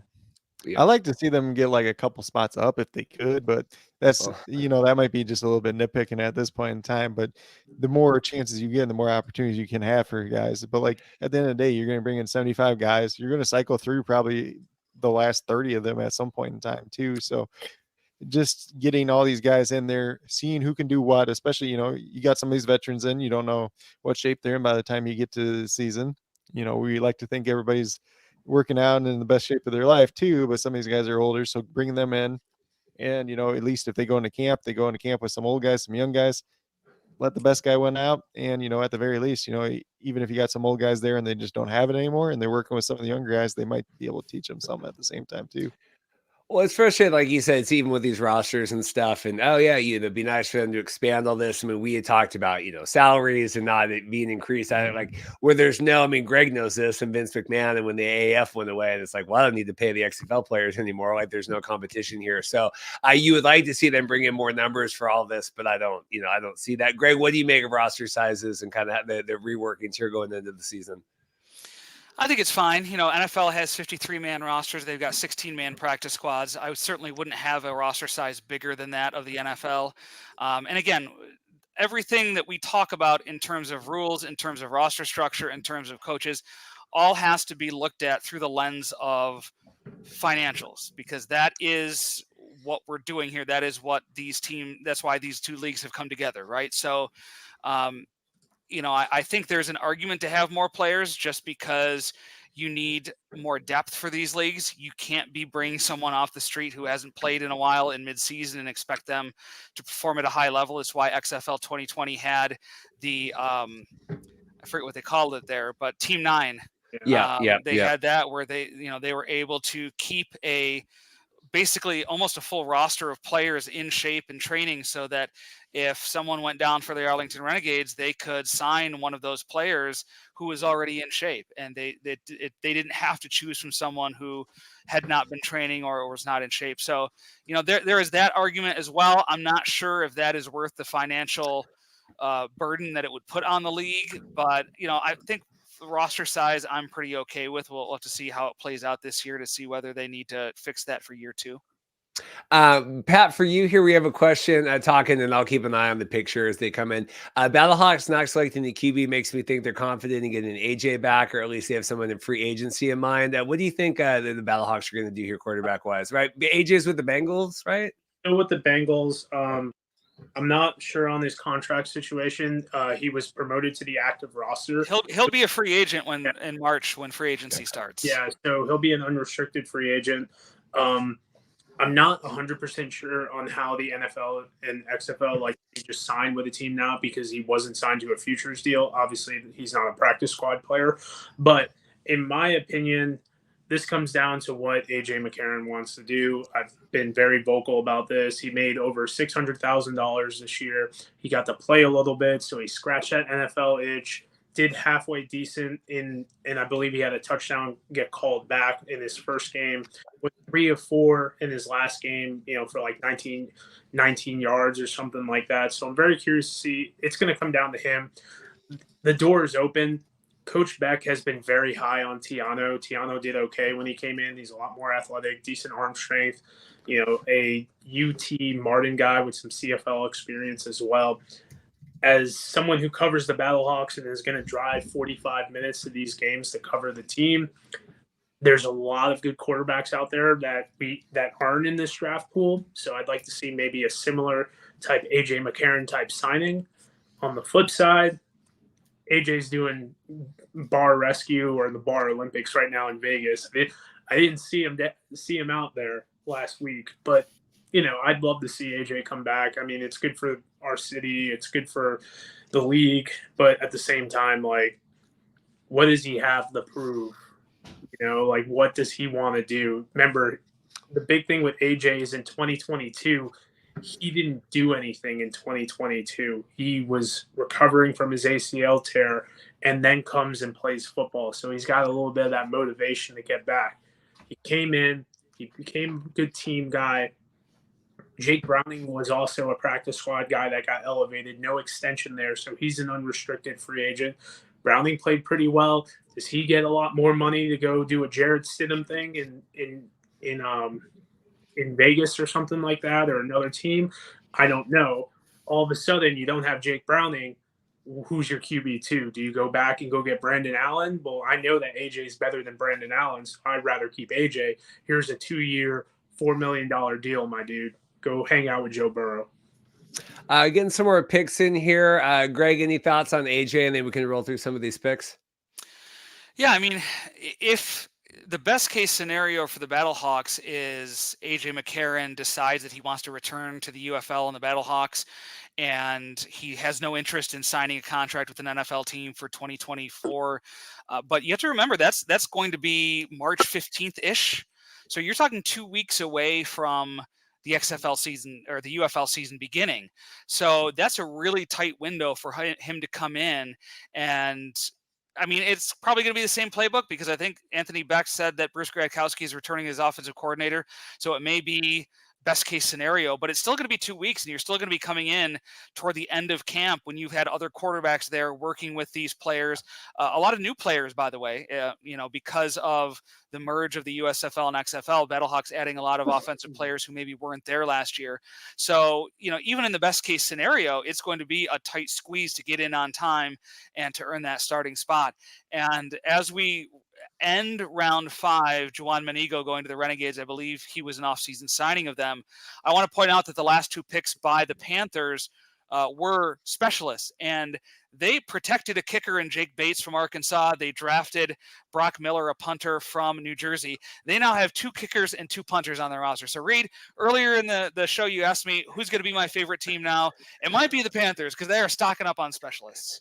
Well, because then might as well, and then you kind of get your pick of the litter here, especially guys that have been part of it before. Pat, any thoughts on that? Stocking up here on the special teams? Not really. I mean, I wouldn't have done it, but Jake, Mike Nolan's coached way more games in the NFL than I have. Big thing to note is Jake Bates has never kicked a field goal at the collegiate level. He's been a kickoff specialist for years. I don't know if Brock Miller can do kickoffs. I assume he can. He's got a hell of a leg. They just pick up Kyle Kramer, who was with them as well from 2020 after they released Michael Carrizosa. So very curious to see on that. Battlehawks pick up a guard, by the way, Abdul Beecham, some USFL experience there. He was with Orlando. I think he's a mid-tier guard. He's pretty active on social media, so he might come at me about it. But there's my man BJ. But that's a lot of goofy stuff going on, in my opinion. I think the problem is they're getting shotgun to us in like all different types of waves. So I'm having a hard time keeping up. Just with everyone coming down. Yeah. Coach Greg, any thoughts on any of this stuff here coming in? I think KD is the latest here, and then we're kind of rolling up. Yeah, I saw the KD Cannon one, and it's just like he just keeps floating around for forever. It seems like I believe it was like the first iteration of, the XFL 2020. He was like supposed to play in that, and then just like never showed up. And he just kind of bounced around for a while.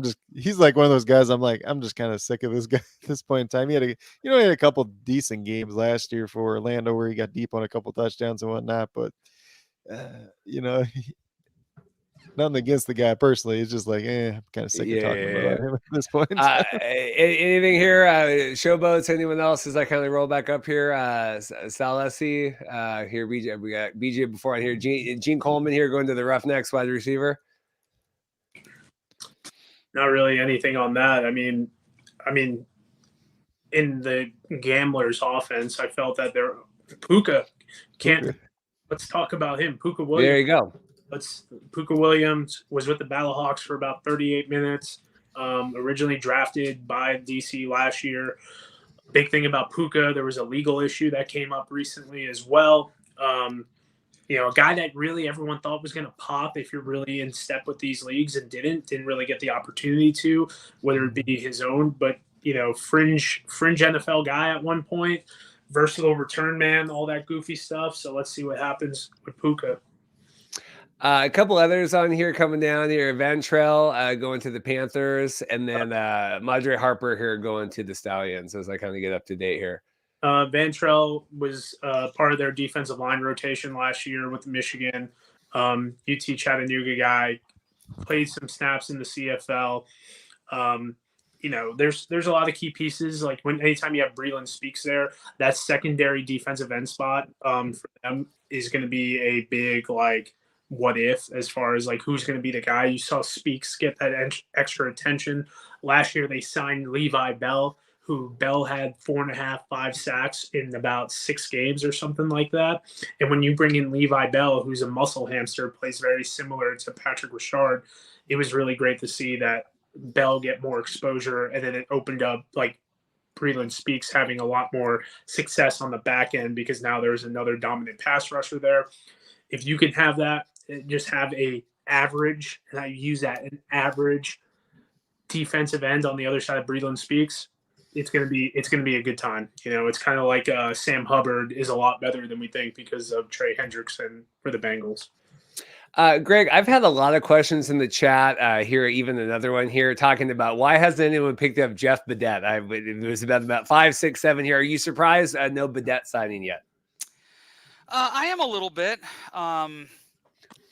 He's another one that's been campaigning on social media about being picked. So we know he's in the draft pool.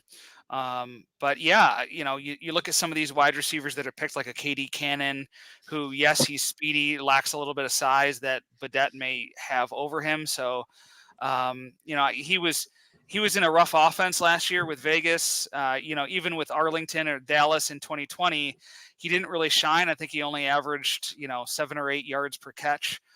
So he wasn't really used to stretch the field as his speed would indicate. So there might be some questions about that with him. But yeah, I would expect him to be selected by the end of the draft. Maybe someone takes a late flyer on him as a wide receiver, but it's certainly a little surprised that he isn't gone by now. Pat, for you, as we talk about Cameron Kelly here getting pulled up, Andrew has a question in the chat. Where do you think the Battlehawks need to improve? And obviously here we're drafting with the safety, and then we have a couple more picks. But what do you make of Andrew's question? I mean, I'm pretty good right now. I'd like to see them get, and this is kind of a generic statement. I'd like to see them get a straight dog in the secondary. I think the guys they have right now are good, but there's no one like that I'm looking at that I'm like, oh, okay, no fly zone type thing. Their linebacking core I'm pretty okay with. You have Hakeem. They addressed receiver. Because they don't have Marcel Aitman or Darius Shepard right now. Coming back with Blake Jackson and Ja'Cour Pearson. Maybe a tight end to really stretch that field. Obviously, we're all holding our breath at quarterback, and that's the easy thing to say. But I would love to see a tight end to kind of stretch that field, really work the seams and everything like that. And, because right now they have Kamari Everett and another gentleman who was the backup to Kyle Pitts at Florida before he went to UCF. And then there's Big Jake Sutherland, who's more your fullback type. So I think they're pretty stacked outside of quarterback, but we could see a quarterback pop out of nowhere tomorrow, once free agency comes up, because of all these guys who aren't being signed to futures here. Craig, we have a couple more signings coming in here. We'll likely go into the showboats and then talking about Eric here with the Panthers, and Nadir Ruse go into the Defenders, keeping him back with the Defenders. I think that's kind of up to date here. Any other thoughts on these picks? Yeah, obviously Will Likely's been a guy that's been around for a little while now, so he's been a pretty good player. When he's gone out there, he's been when he's been out there and healthy. I saw Landon Akers was another one there too that popped up, him staying with San Antonio essentially. So obviously he did enough, and he was a guy that came on pretty good at the beginning of the year. Then he got hurt. I believe it was an ankle injury. He missed like 6 weeks or something. Then kind of slowed down after that too. Although San Antonio had all their other issues. It'll be very interesting to see what that team looks like in total by the time the whole new coaching staff, AJ Smith, what his impact on this offense looks like overall too, because they have a lot of interesting pieces here, but how they kind of put all those offensive players together is going to be very interesting, I think. And go for it, Pat. Akers was traded to the Roughnecks in the offseason, and I look at the Stallions picking back up Bo Scarborough. So no, I don't think that was a surprise personally. Yeah, Bo coming back here on that. Greg, toss back to you. Any updated thoughts? Yeah, a couple things that stand out to me. It looks like Arlington did not make a 6th round pick, so they may be done. If they passed on that, they may be done for the day. And if so, it looks like that would give them 61 players on their roster. So there's plenty of room for them to add over free agency. Khalil McKenzie just going to the Battlehawks in round 7. He was a starter at center for the Vipers, got hurt last year. Donovan West, who actually I believe was also picked by the Battlehawks in the previous draft, so he came in and replaced McKenzie at center. So McKenzie is a guy, son of Reggie McKenzie, former NFL player. Khalil comes in. He's got some NFL experience as well on practice squads. I think that's a really good pick for the 7th round. Pat, we have a question here. Why did they draft a running back when they have Mark Thompson here talking about the running backs? Thoughts on that? The gamble next. Why did they draft? Oh, yeah. Well, I mean, why would they? Well, you got to have depth there, right? Yeah, I mean, you have TJ Pledger, who played a decent amount when Mark was hurt earlier in the year. Let me pull up their roster real quick. But in the end, like it's going to come down to a lot of like it might not just be about running the ball. And I know that's a crazy thing to say, right? It comes down to like, okay, we're going to pick up this guy. What's his film? Dope. Okay, we see all this goofy stuff. He could play our kickoff. He could play our special teams. He could be our third down pass catching back. Pledger didn't really do that much. Shamari, they picked up Shamari Jones as well, I think, in the offseason. But you want a guy who's going to be your ability to fill out more roster spots in that special teams. But not only that, when you're going into camp, if you're going into camp with only 3 running backs, you're going to have your running back 3 running those scout team reps. Well, depending on the game plan, you might want to have that running back with your first team while your scout team's doing their thing. I don't know, because of the roster sizes, how they break up their practices. Normally, if your team's big enough, you have your scout O going against your Team 1D and your Scout D going against your Team 1O. With 51 players on this roster, I don't think they really have that privilege. So you really want these running backs to come in, especially in camp, which is going to be the majority of your install, to be really taking away those reps, because I think we'll all be hooting and hollering if Mark Thompson gets hurt during scout team reps because Shamari Jones couldn't go because he's got a tweaked ankle and TJ Pledger isn't feeling his best self either. Craig, any thoughts on any of this stuff? And then I have a couple questions here in the chat. We have a new, also as well, San Antonio, AJ Hendy here going from the Roughnecks. Yeah, I don't think I got too much else to add really there. I mean, I talked a little bit about Gray when he got drafted, but maybe it's the pass catching aspect, because you look at the guys that they got with Mark Thompson, TJ Pledger, Tyon Evans. You don't really think about them as being pass catchers as much, but anybody that can play a little bit of a versatile role is going to be important in these types of leagues, just in general. Couple questions here. We have a question from Robert and a question from Vinny. This is more, I think, of a philosophical question, a little bit talking free agency. Greg, Robert wants to know, how does free agency even work if the leagues run the teams and everyone makes the same salaries? I mean, I know the USFL had a little bit more of it, felt like the free agency signings and during the summer and stuff, but how are you expecting this with the 8 teams now? And it's so weird because we don't know how many spots in every team, but philosophically, how do you think this is going to work here moving forward? One of the big questions, right? I would assume teams go out and recruit players and try to bring them in. And ultimately, if San Antonio and Memphis are both recruiting the same player, the player decides where to go. And they sign a league-wide contract and for that team. So, my understanding is it used to be for the XFL back in 2020, like they would sign with the league, they would go into a pool and teams would claim them from there. But I get the sense that there's a lot more networking going on amongst DPPs, among coaches, where they're reaching out to players, trying to bring them in, or maybe players are reaching out and saying, hey, I'm willing to play in this league, but I want to play for this team. So it may be a player's market here if that's the way it goes. But obviously we don't have all that information. So that's kind of informed speculation from me. Pat, I guess same question for you. And then we have a follow-up here. Vinny has a question as well here we'll get to. I mean, not to be edgy, Robert, but it comes down to opportunity, right? Like, if I am a free agent quarterback and I can make the same amount of money, but I have to go against, give a quarterback, for example, Ben DiNucci from last year, right? Let's say he doesn't play with the Sea Dragons. He's in the same situation where he's like, I need to go play in the spring league to do X, Y, and Z. Do I want to go play for X team with this quarterback who's established, like the Showboats, or do I feel like I can go beat out Quinn Dormandy or I can beat out Jalen McClendon for DC or San Antonio? So it comes down to that. These guys, very few of them, I would have to say, want to make their career playing in the UFL. I believe that everyone who goes to the UFL has the dream of going to the NFL. Crazy, right? So at this point, these guys are going to be looking at it saying, what scheme do I fit the best? Where can I go to? Where am I going to get on the field? And what can I do to showcase my talents in an effort to reach my goals? We have a couple more picks here coming in. Jameer Ross Johnson here going back to the Stallions here, stacked with back to back. CJ Johnson going to the Defenders. Craig, for you, Vinny has a question. Just guy here, who'd you guys have said having the best draft offensively? Who have you been impressed by of any of these teams? It's kind of tough, like, because without looking at it like in totality too. I what will was say your like gut that CJ Johnson. feeling? I said, what's your gut feeling? Oh, it's tough right now. I like what St. Louis has done so far, like addressing some of their secondaries and the players they brought in.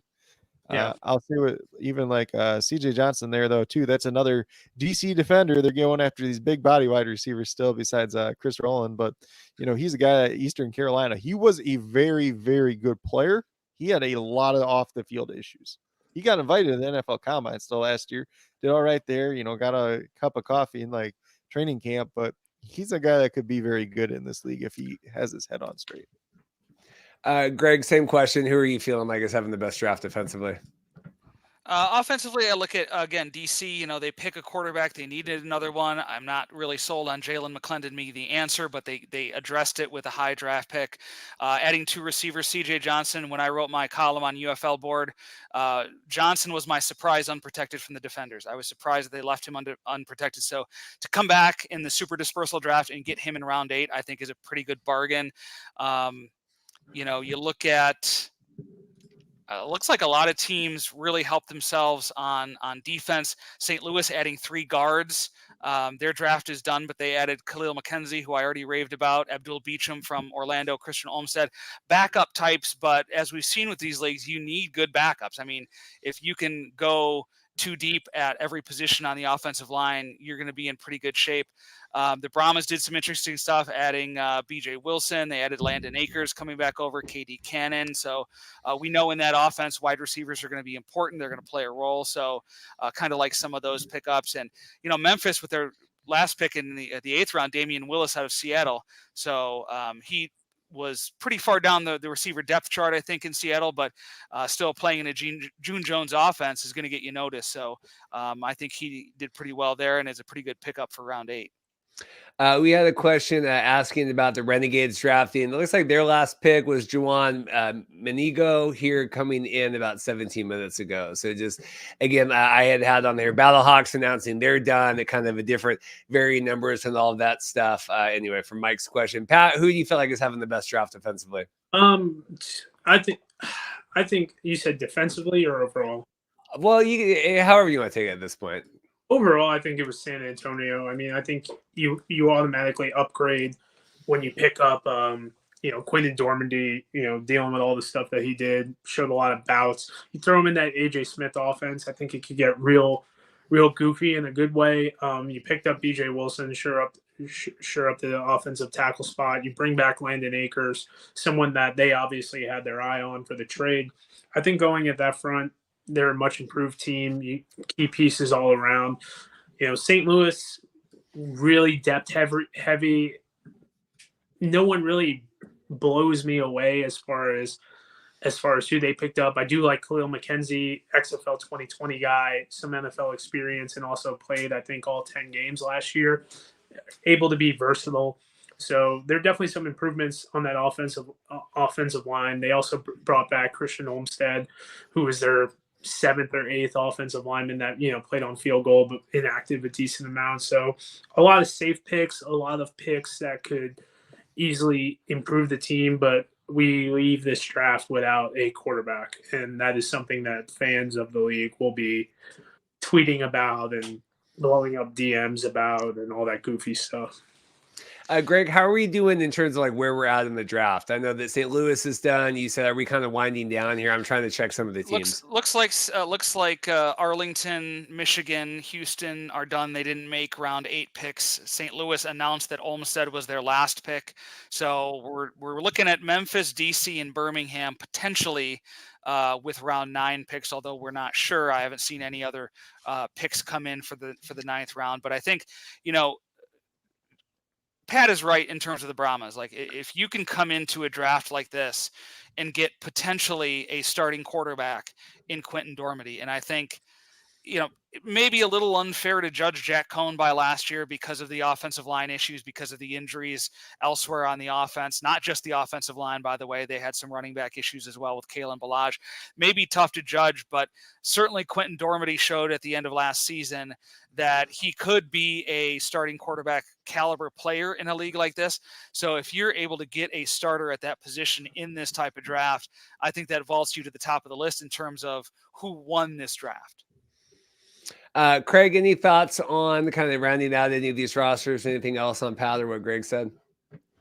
I don't really have too much else to add. I think, San Antonio did a good job with kind of what they've done. I like what St. Louis did. I think a lot, at the end of the day, it's hard to to screw up this type of draft, honestly, because you're picking players that you already didn't have, making your roster a little bit better. So every team should be getting better in this too. I think obviously the special teams, when we were talking about Michigan earlier, was kind of interesting having 2 kickers and 2 punters, but to each their own in that regard.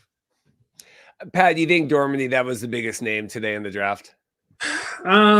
Yeah, maybe not for his play, but because of all the baggage, and I use the word baggage lightly, all the stuff the year before. So, I mean, I think his play was a lot better than a lot of people probably gave it credit for and whatnot. But overall, I'm excited to see a guy like that still continue to have an opportunity, especially with all these, the cutting down of the workforce and whatnot. Very interesting to see, though, the amount of air quote free agency spots. I've had a couple guys tell me that who were signed that didn't sign their LOIs, that they do plan on coming back as well. So, St. Louis only picking eight guys, 7 guys, that brings their roster up to 61 or 62. They had 21 spots open coming into this. DC 22, Arlington 20, Birmingham 22. So we're very curious to see what's going to happen as well.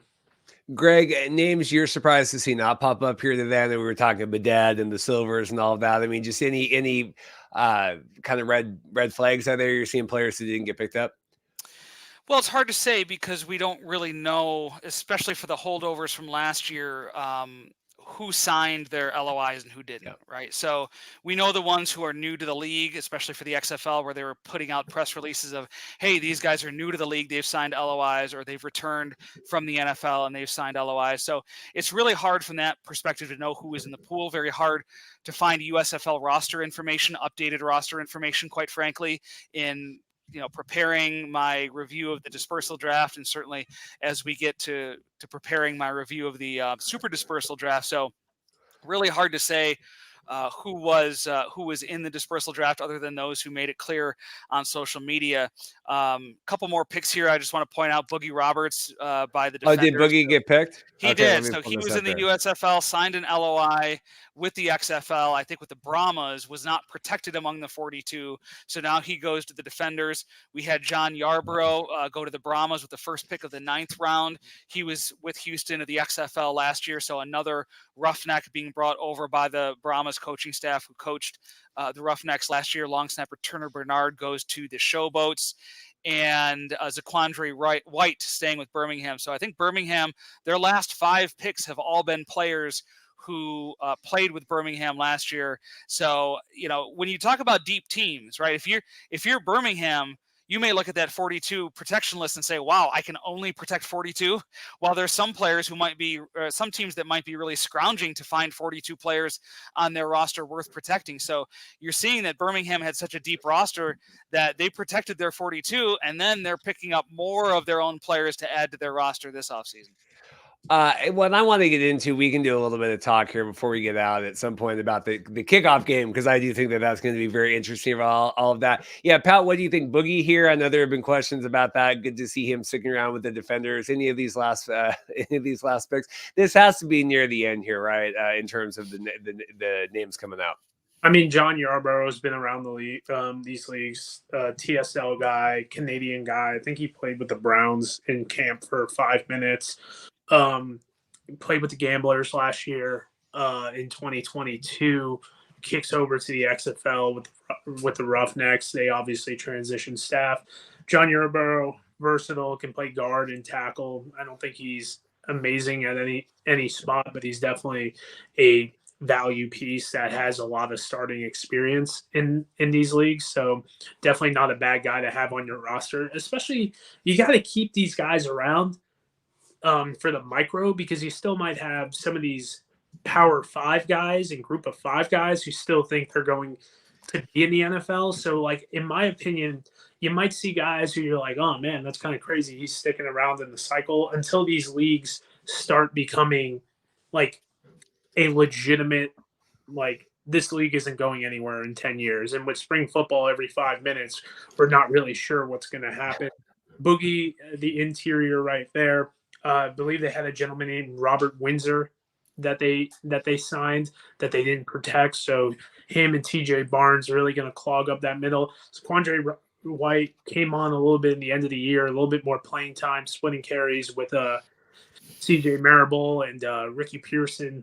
So another depth piece, like Greg said, you had teams that were like, oh man, who are we going to protect 42? And then you had teams that were like, okay, man, like as soon as you come up in our draft board, like you're coming back. So don't, granted, I'm sure he doesn't live in Birmingham, but don't unpack for too long, Well, but also, like Greg, like you said, you have, I mean, some of these teams are just a lot better. And then you have some of these coaches, right? With the Brahmas, that's just weird dynamic where we're wanting to take a lot of the Roughnecks players to the Brahmas. Maybe Wade doesn't want, and the same with DeFilippo, which who followed me on Twitter the other day. I still don't know if it's a fake account or not. If it's someone trying to, potentially that could be my USFL conference team. But yeah, Greg, just the roster gymnastics of all of that, where you have two of those weird dynamics with those teams. And then, like you said, yeah, if I'm the Stallions, I want to save everyone. I don't need any Maulers on my team or whatever. Yeah, and that's the whole point of these dispersal drafts, is to get the teams more on even footing, where Birmingham is far and away, I would say, the best roster of the USFL. DC and St. Louis, certainly two of the best rosters in the XFL. And then you have a team like the Brahmas, who finished 3-7 last year, really struggled with their roster construction with injuries and things like that. So by being able to draft players, that Birmingham didn't protect. So, these players that Birmingham is selecting back to their roster were eligible today to be selected by a team like San Antonio so that they could make themselves better. They chose to go in different directions. They chose to load up, again, not surprisingly, on the Roughnecks of last year. So I guess the big point of this is we don't want 1-9 teams. Okay. We don't want a team like the Guardians being 1-9.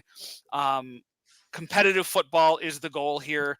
And to that end, how do you combine two different leagues where you're eliminating 8 teams and you still have all of these players who have either signed letters of intent or who are under contract? And this goes back to our conversation at the beginning of the show, where this was not a perfect system by any stretch, but I certainly couldn't think of anything better, because you have so many complicated factors going into combining these teams, wanting to do it equally, but also wanting to do it fairly, and wanting to make sure you're fair about the dispersal, but also making sure that teams can be as equal as possible, because you want that competition once the season kicks off. You don't want 40-0 snoozers. That's not going to attract the audience you need to keep these leagues going. We'll get Pat and then we'll go to Craig on this. This was just interesting. It came up. Matt Lyons just posted this in our group chat here. Jeff Badette tweeting out because they said, Cody Latimer, how are we just going to leave Jeff Badette on the board? To whoever I read the wrong way, I apologize. All I ever cared about was getting 1% better every day and helping my team win by all means. I know we've talked to Badette. We had a lot of comments in that. That to me is a little bit weird on that. Pat, initial thoughts? So we do know that Jeff may have rubbed the staff in Michigan in 2022 a little bit a certain way. So maybe that kind of negates his standing with one team. You do have Jeff with his time in his 2020 team. Oh golly, help me guys. 2020 was the Renegades. So he was Bob with Stoops. Yeah, so he was a Bob Stoops guy then. 2017 he was with Oklahoma. So Stoops stopped coaching at OU in 16, but you have to think like college football was a little bit different back then, that Stoops had a hand in him coming to OU in 17 and with, Lincoln Riley being there and everything like that, like people know who Jeff Badette is. I mean, I think he still has the capability to play in this league, but you're also asking a 29-year-old receiver to be a part of this, whose name isn't Josh Gordon or Martavis Bryant. Like Jeff Badette has a couple of receptions in the regular season game under his belt. It becomes a little bit more. I think Jeff should be a part of this league, but at the same time, it's like, you take a guy like Landon Akers, who's a couple years younger. A lot of these guys a couple years younger. I mean, I hate to be edgy, but life's not fair, man. Like, but you're also looking at, and we just kind of went through the numbers real quick. Like, there's still about 60 to 70 roster spots open. Like, and how many of these guys are going to get drafted and just be like, nah, fam, I'm good.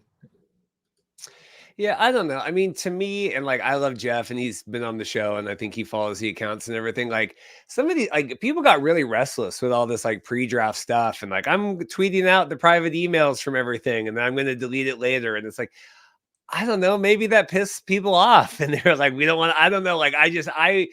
It's easy for me to kind of tweet and say things. It doesn't really affect me if I'm not going to get fired from the XFL or whatever, but I just thought it kind of got involved in that. Are we surprised, Craig, here? No Jeff Badette today, kind of now that we finally rounded this out.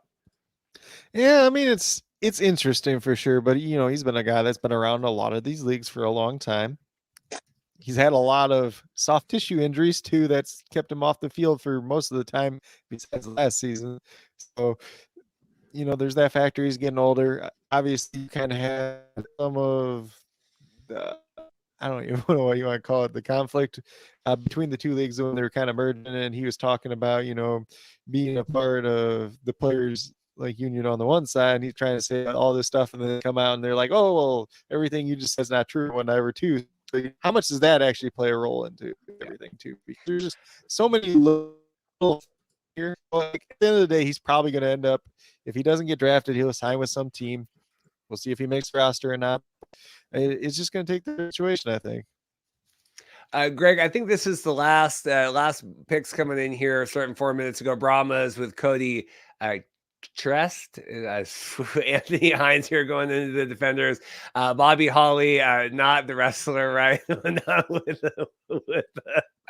with the Stallions, and then Ty Smith here with Max was commenting.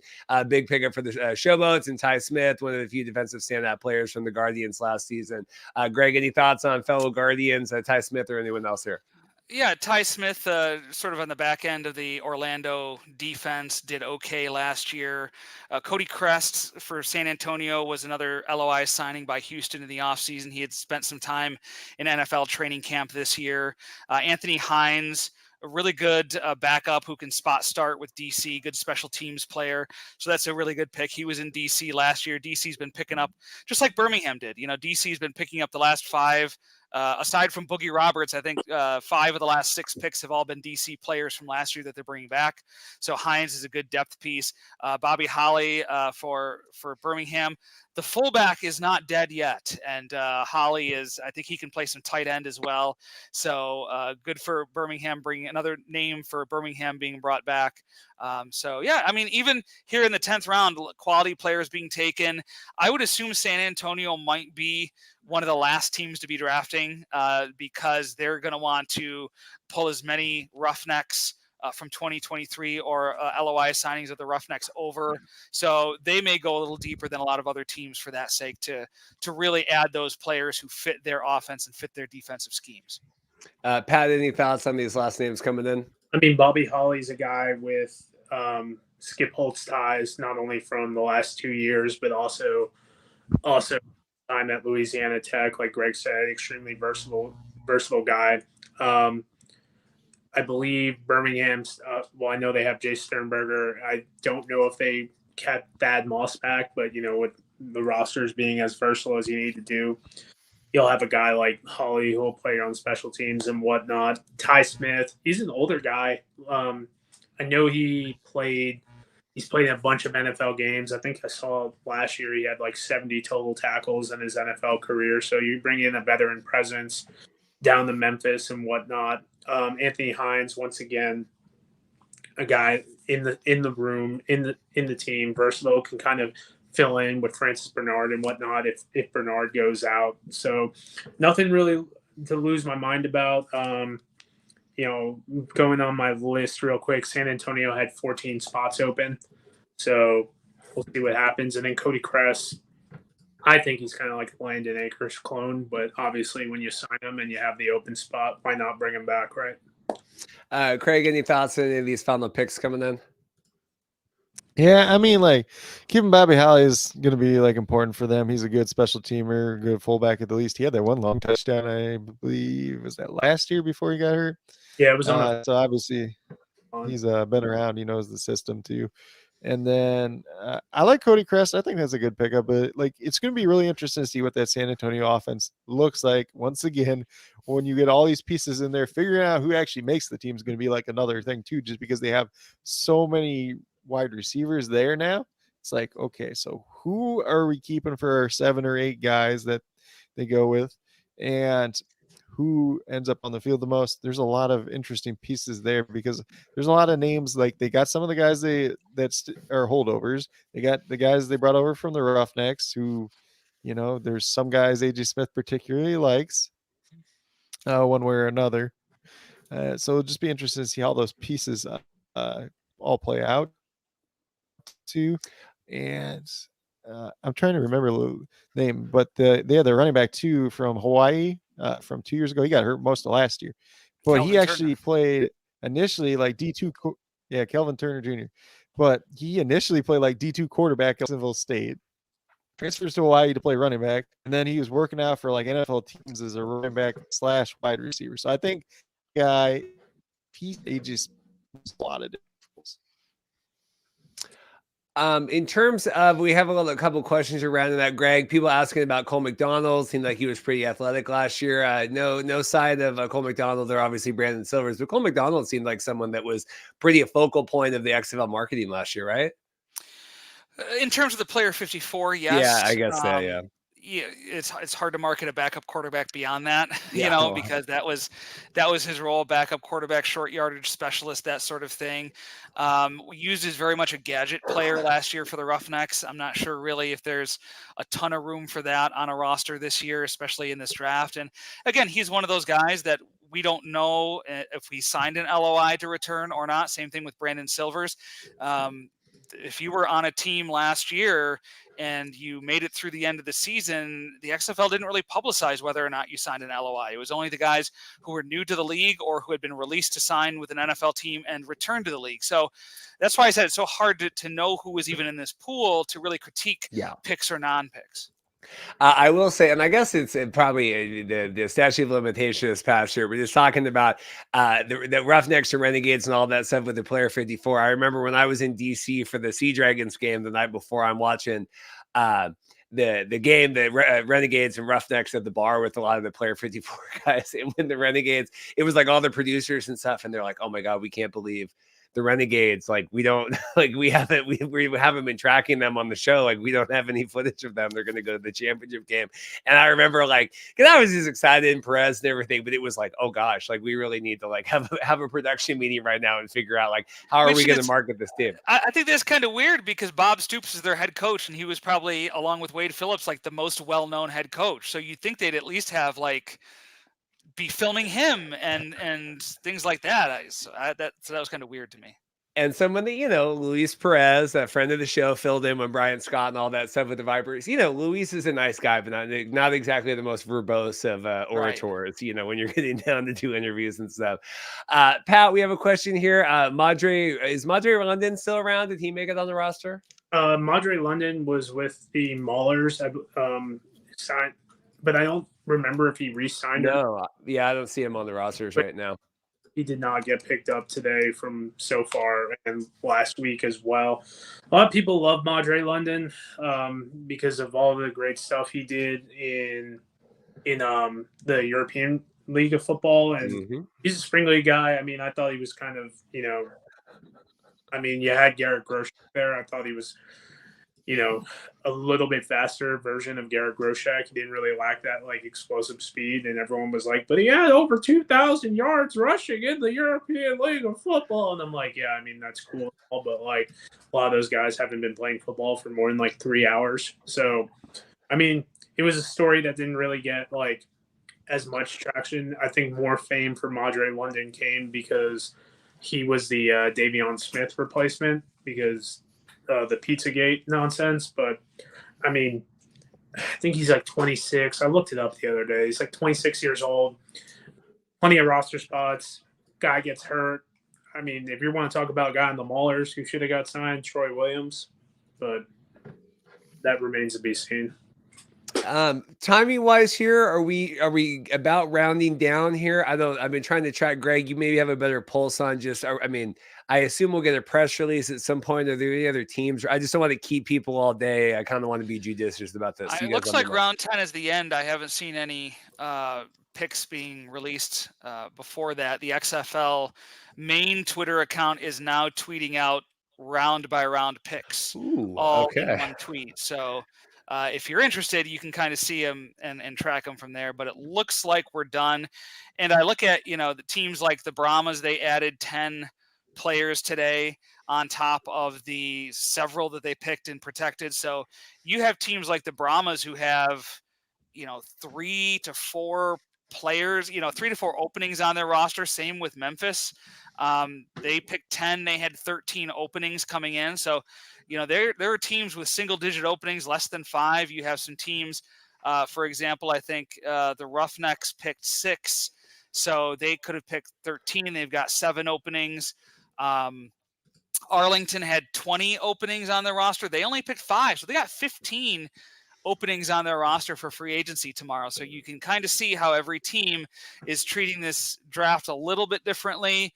They are keeping different numbers of roster spots open for free agency tomorrow. Some of them may have an idea of some players they want to sign already tomorrow who are not in the USFL or XFL. Maybe they've been talking to players already who are free agents. So it's going to be interesting to see how that plays out. And again, it's going to be interesting to see how that's covered by the UFL, how those signings are made, and when those signings are announced.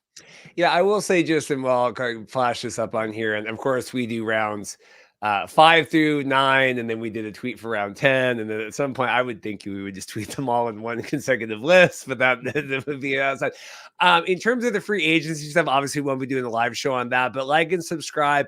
If we get the rules and stuff this week or the schedule, we'll definitely do, depending on how they do the schedule, but at least, look for an episode Friday if we do get some of the stuff this week, and maybe we can get Pat back on or someone, Greg, whoever wants it, but kind of talking about, any of the big free agency signings and all of that stuff. Pat, now that we have the list here, anything else standing out from you? And I'm trying to get, if we could just, God forbid, get rounds 1 through 10 and one consecutive list. No, not really.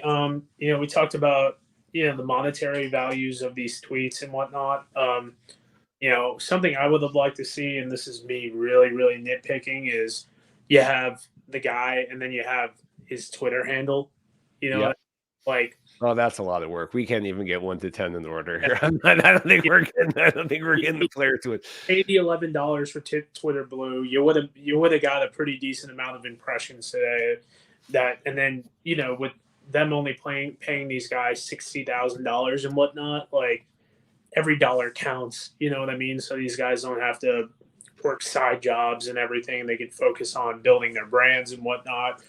And I know that might be like a real nitpicky thing, but like that stuff counts, man. Like, that stuff really does count. And, it's $11 for a blue check, and their ROI, can we all agree, would be a pretty decent, like, chunk of change, especially if they did it last week with, like I said, James, 3,000 followers, almost 2 million impressions, the XFL 383.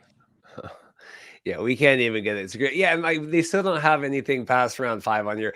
Craig, any other thoughts on any of this kind of stuff here? We'll start getting this down. Foosball fan, hit like the video, subscribe. We added 26 subscribers, I think. So that's exciting. We had 200 people watching. So thanks everyone for checking it out. We were at 2 because I have it on my laptop, so I'm cheating. I'm getting that extra view, Pat. I appreciate that. I think Dorothy's downstairs on her phone as well watching. So we pad the numbers.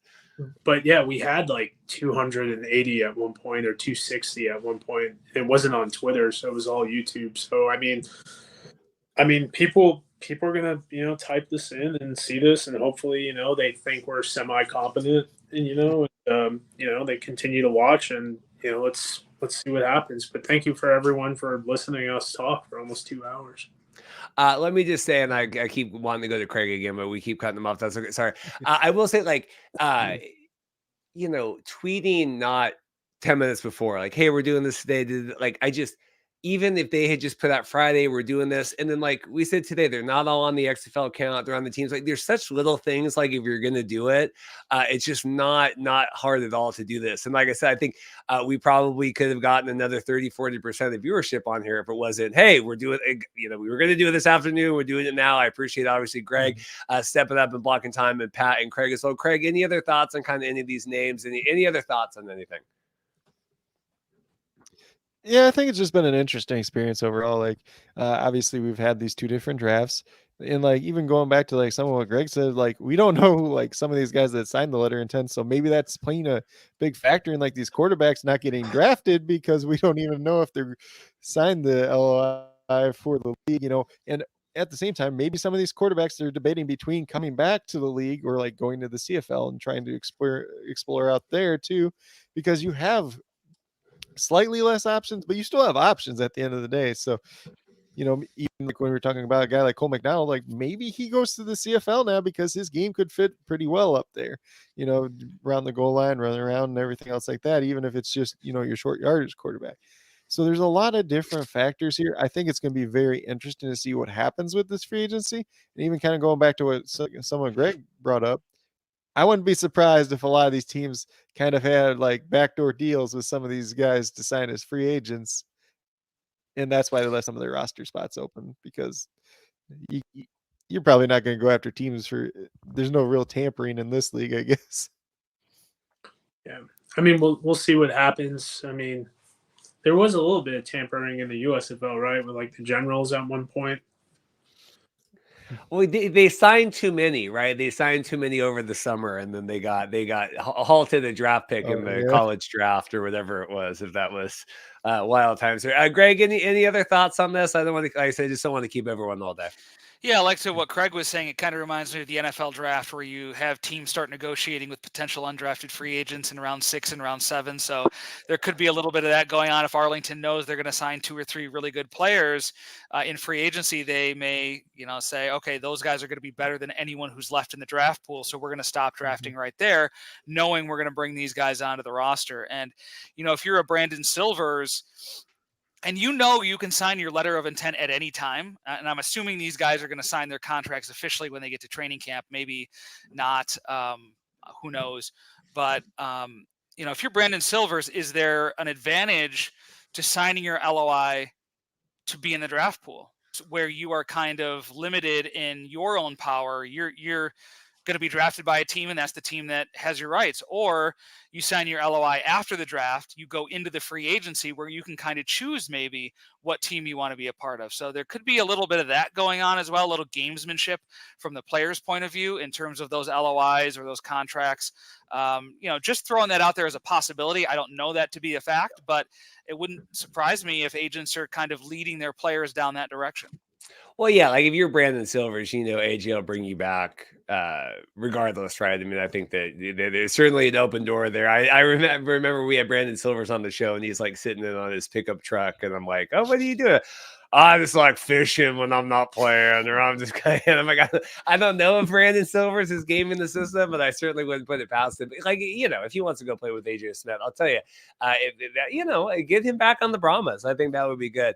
Pat, anything else? We still can't get this list in order. The XFL is tweeting out. We have round 5. I think what they did, Reed, is they made individual tweets for everyone in the first 5 rounds, and then instead of doing that for rounds 5 through 10, they just put them all in one list. So if you're looking for 1 through 4 as a list, I think they did each individual tweet, and then 5 through 10. That. I'm on here. I don't see that.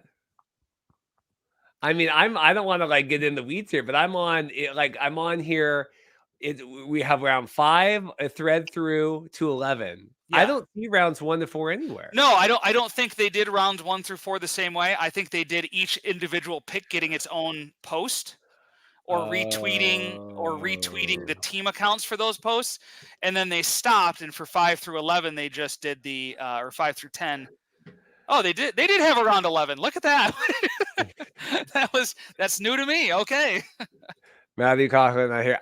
Yes. The Texas Pete here. The why the heck did they tweet to tune in live? I just anyway, follow on Twitter, the _Markcast. I'll tweet out. I'm sure we'll get a press release here when it's all said and done. But this, like you either got to do it or you're not. Even the freaking XFL, the draft thing last year was great, where you would just refresh it and it would pop in the grid and all that. I mean, there's ways to do it that aren't like we need to make all these graphics and everything. Pat, anything else here?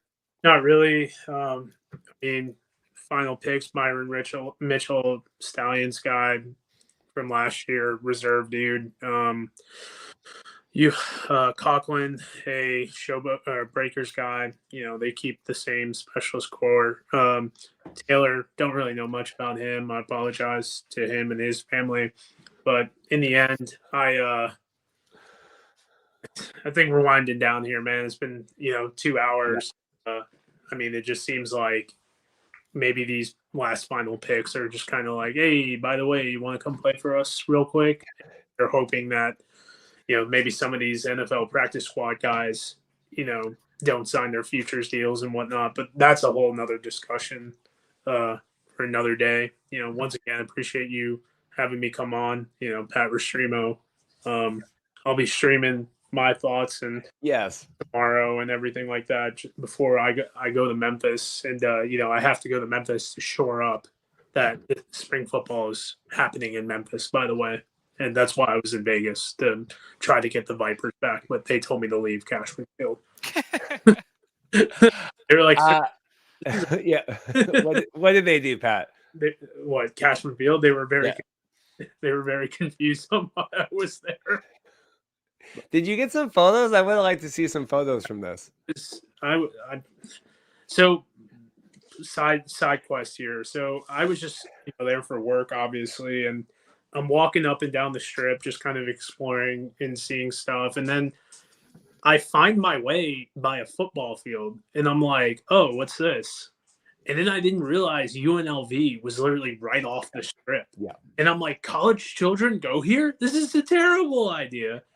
And then I ended up walking on to the UNLV practice facility, driving around and whatnot. And I was just like, dude, why are they letting me do this? I am just a random guy in a minivan, mind you. And then, I saw the T-Mobile. I don't really like to party, especially my girlfriend wasn't there. So it's I don't want to do stuff without her, so it's it was kind of funny. 7:30 in the morning, you see guys yelling Vegas, Vegas, Vegas. And I was just kind of like, all right, bro, Yeah. All right, Craig dropped out. Where did he go? I've been doing the draft stuff. He must have had to go. Has that been a long time? I was trying to get the XFL thing up here. XFL fans. Now we have round 12. So we have, this has to be it. We're down to 2 teams picking, so. Showboats, Antonio Brooks, defenders, Enrique, Yenny, Romero. Any thoughts on any of that? Oh man, I think Yenny Romero was one of the kickers or something like that. I don't know. I might be typecasting there, but yeah, he was a kicker signed this off season. Yeah. Greg, any other comments on any of that stuff? No, kicker at this point is interesting. They still have Matthew McCrane as well. He was one of the guys they protected, really good kicker from XFL 2020 and 2023. So creating a little competition, I guess, in training camp at that position. If McCrane goes up, we don't know if these dudes are going to show up. They might just. Well, McCrane was protected, so I assume he had signed a letter of intent at that point. Now that could obviously change, and he could decide not to show up. But I'm assuming if you sign a letter of intent, you're pretty solid on going to camp at least. Yeah. I'm gonna pull up Yenny to see if he's done any punting or anything like that. But no, he's a Canadian LFA guy. kind of upset the LFA doesn't have a team in Cancun. I'm trying to move to Cancun low key.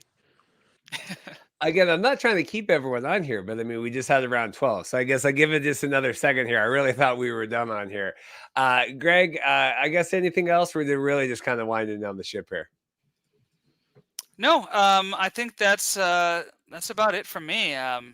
We might get a few more picks here from DC, and and Memphis are the last two remaining. Birmingham has exhausted their picks, so I guess it's up to them to see if we continue on. Yeah, well, go Pat. Sorry.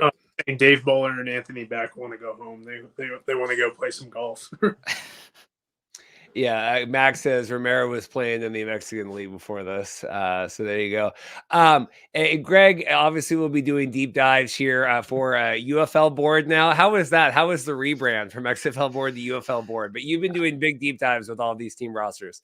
Yeah, I mean, it doesn't really affect me all that much, just making sure I type the right address in and things like that. But I'm sure for Mark Nelson, it's a little tougher. So, no, it's interesting because, I'm someone who, I'll admit, I didn't pay a whole lot of attention to USFL. I didn't dive into it, very surface level. And I admit that every time I come on here. But it's been a learning experience for me, looking into the rosters, looking into how the teams performed last year, and doing my deep dive into the previous draft. And so, that'll continue with this, and hope that as the offseason progresses, I'll get a little more and more comfortable with the USFL teams, their coaching staffs, their rosters. And so, that's kind of my hope as the offseason goes on. Yeah, we have here this has to be the final 13th round. The show votes Michael Stevens on there. So Pat, I want you the whole dissertation on Michael Stevens before we get out of here. And Michael Stevens, well, when I saw that, I thought his name was Michael Stivers, which Michael Stivers is a freshman at Illinois College, so who I know. He's a defensive back, was with New Orleans last year. Same thing with the NC State, from what I remember. I mean, kind of just a reserve defensive back. I think in 2022 he had a little bit more oomph to him as far as like playing time, because I remember like looking him up at one point. But I mean, if you're a breaker and you're kind of curious about where you're gonna go, Daddy Flip gonna make it happen. So I think he started a little bit this year, but I mean that defense was kind of overshadowed, or guys were overshadowed, like with Gerard Fernandez and Vontae Diggs, whatnot. So you kind of really don't like pizzazz the rest of the guys and whatnot, especially when you have MBT on that offensive side of the ball and whatnot. So depth pick, in my opinion, quality defensive back at this league. We'll see what happens on that front, but there is a reason why he it took a minute to get to whatchamacallit. It took a minute for him to get back, but it could also be one of those things where it's like, hey man, we're gonna come get you, don't worry about it. There were a couple guys who were on the showboats before the Haley regime showboats that were getting text message like that they were safe, and then all of a sudden they were like, oh my god, Flip is the coach, what's going on? So that's awkward. Yeah, I mean, like, I don't know, like, I get that it's not anyone's fault per se, but at the same time, like, I mean, I don't, it's like, I don't run this league, so who am I? Who am I to make these decisions and all that stuff? So I also don't want to say anything to upset the ebb and flow of everything. But yeah, man, there were some guys who got text messages from existing staff. Like I told you, there was 2 or 3 guys who I talked to that got didn't even know they were safe last week. And I mean, God willing, next year this is a little bit more streamlined. Yeah, I will say they had a question here. I'll get to in a minute. Yeah, I don't know. We didn't do the one last week because we didn't want people's feelings hurt because they did or didn't find out. But now we're doing this one. I don't really get the rhyme or reason of any of that stuff. Greg, anything else here as we wait down? This has to be at the round 13. I would expect so. Round 12 was listed as Antonio Brooks, by the way, but it's actually Antoine Brooks, safety out of the Seattle Sea Dragons. So I think that's a pretty quality pickup for Memphis this late in the draft. But yeah, I would assume that Memphis it's down to just Memphis now. So either they're going to continue picking against nobody, or they're done with round 13. Lucky number 13. We had a question here talking about fantasy sites for UFL. Pat, I assume Mark's doing something again, right? I mean, that kind of seems like it's his thing. Yeah, so Mark will be doing it on UFL News Hub. I don't know the specifics of it. I know he's done it for the last couple of years. There's also another kid. I'll pull up his Twitter draft. I forget what the hell is his name, but it's Draft Fantasy. I did last year. Let me just get his Twitter pulled up real quick on my computer. But he did it. It was Alt Fantasy or something like that. Yeah, Alt Fantasy Draft or something like that. Yeah. His handle is Alt Fantasy Sports. I did it through him last year. Pretty solid guy. I think his name is like Jeff or something like that. But I did it through his league. I think Mike Mitchell was in that league as well. And I didn't really have any complaints. It's going to take a minute until I think they get it streamlined. I know Mark's stuff has been pretty good throughout the time from what I've heard from people. So I mean, either one of those two options I recommend. And both those guys are pretty responsive in the DMs. If you do mention UFL News Hub, message UFL News Hub, and you don't get a response back, feel free to reach out to me, and I'll go direct with Mark to just kind of, push the things and push it forward. I know he's on the beach right now or at the pool, but we do have 75 days till this bad boy starts, so I'm sure he'll start it up prior to that. Yeah, and then 2-2, we're getting out of here soon, Greg.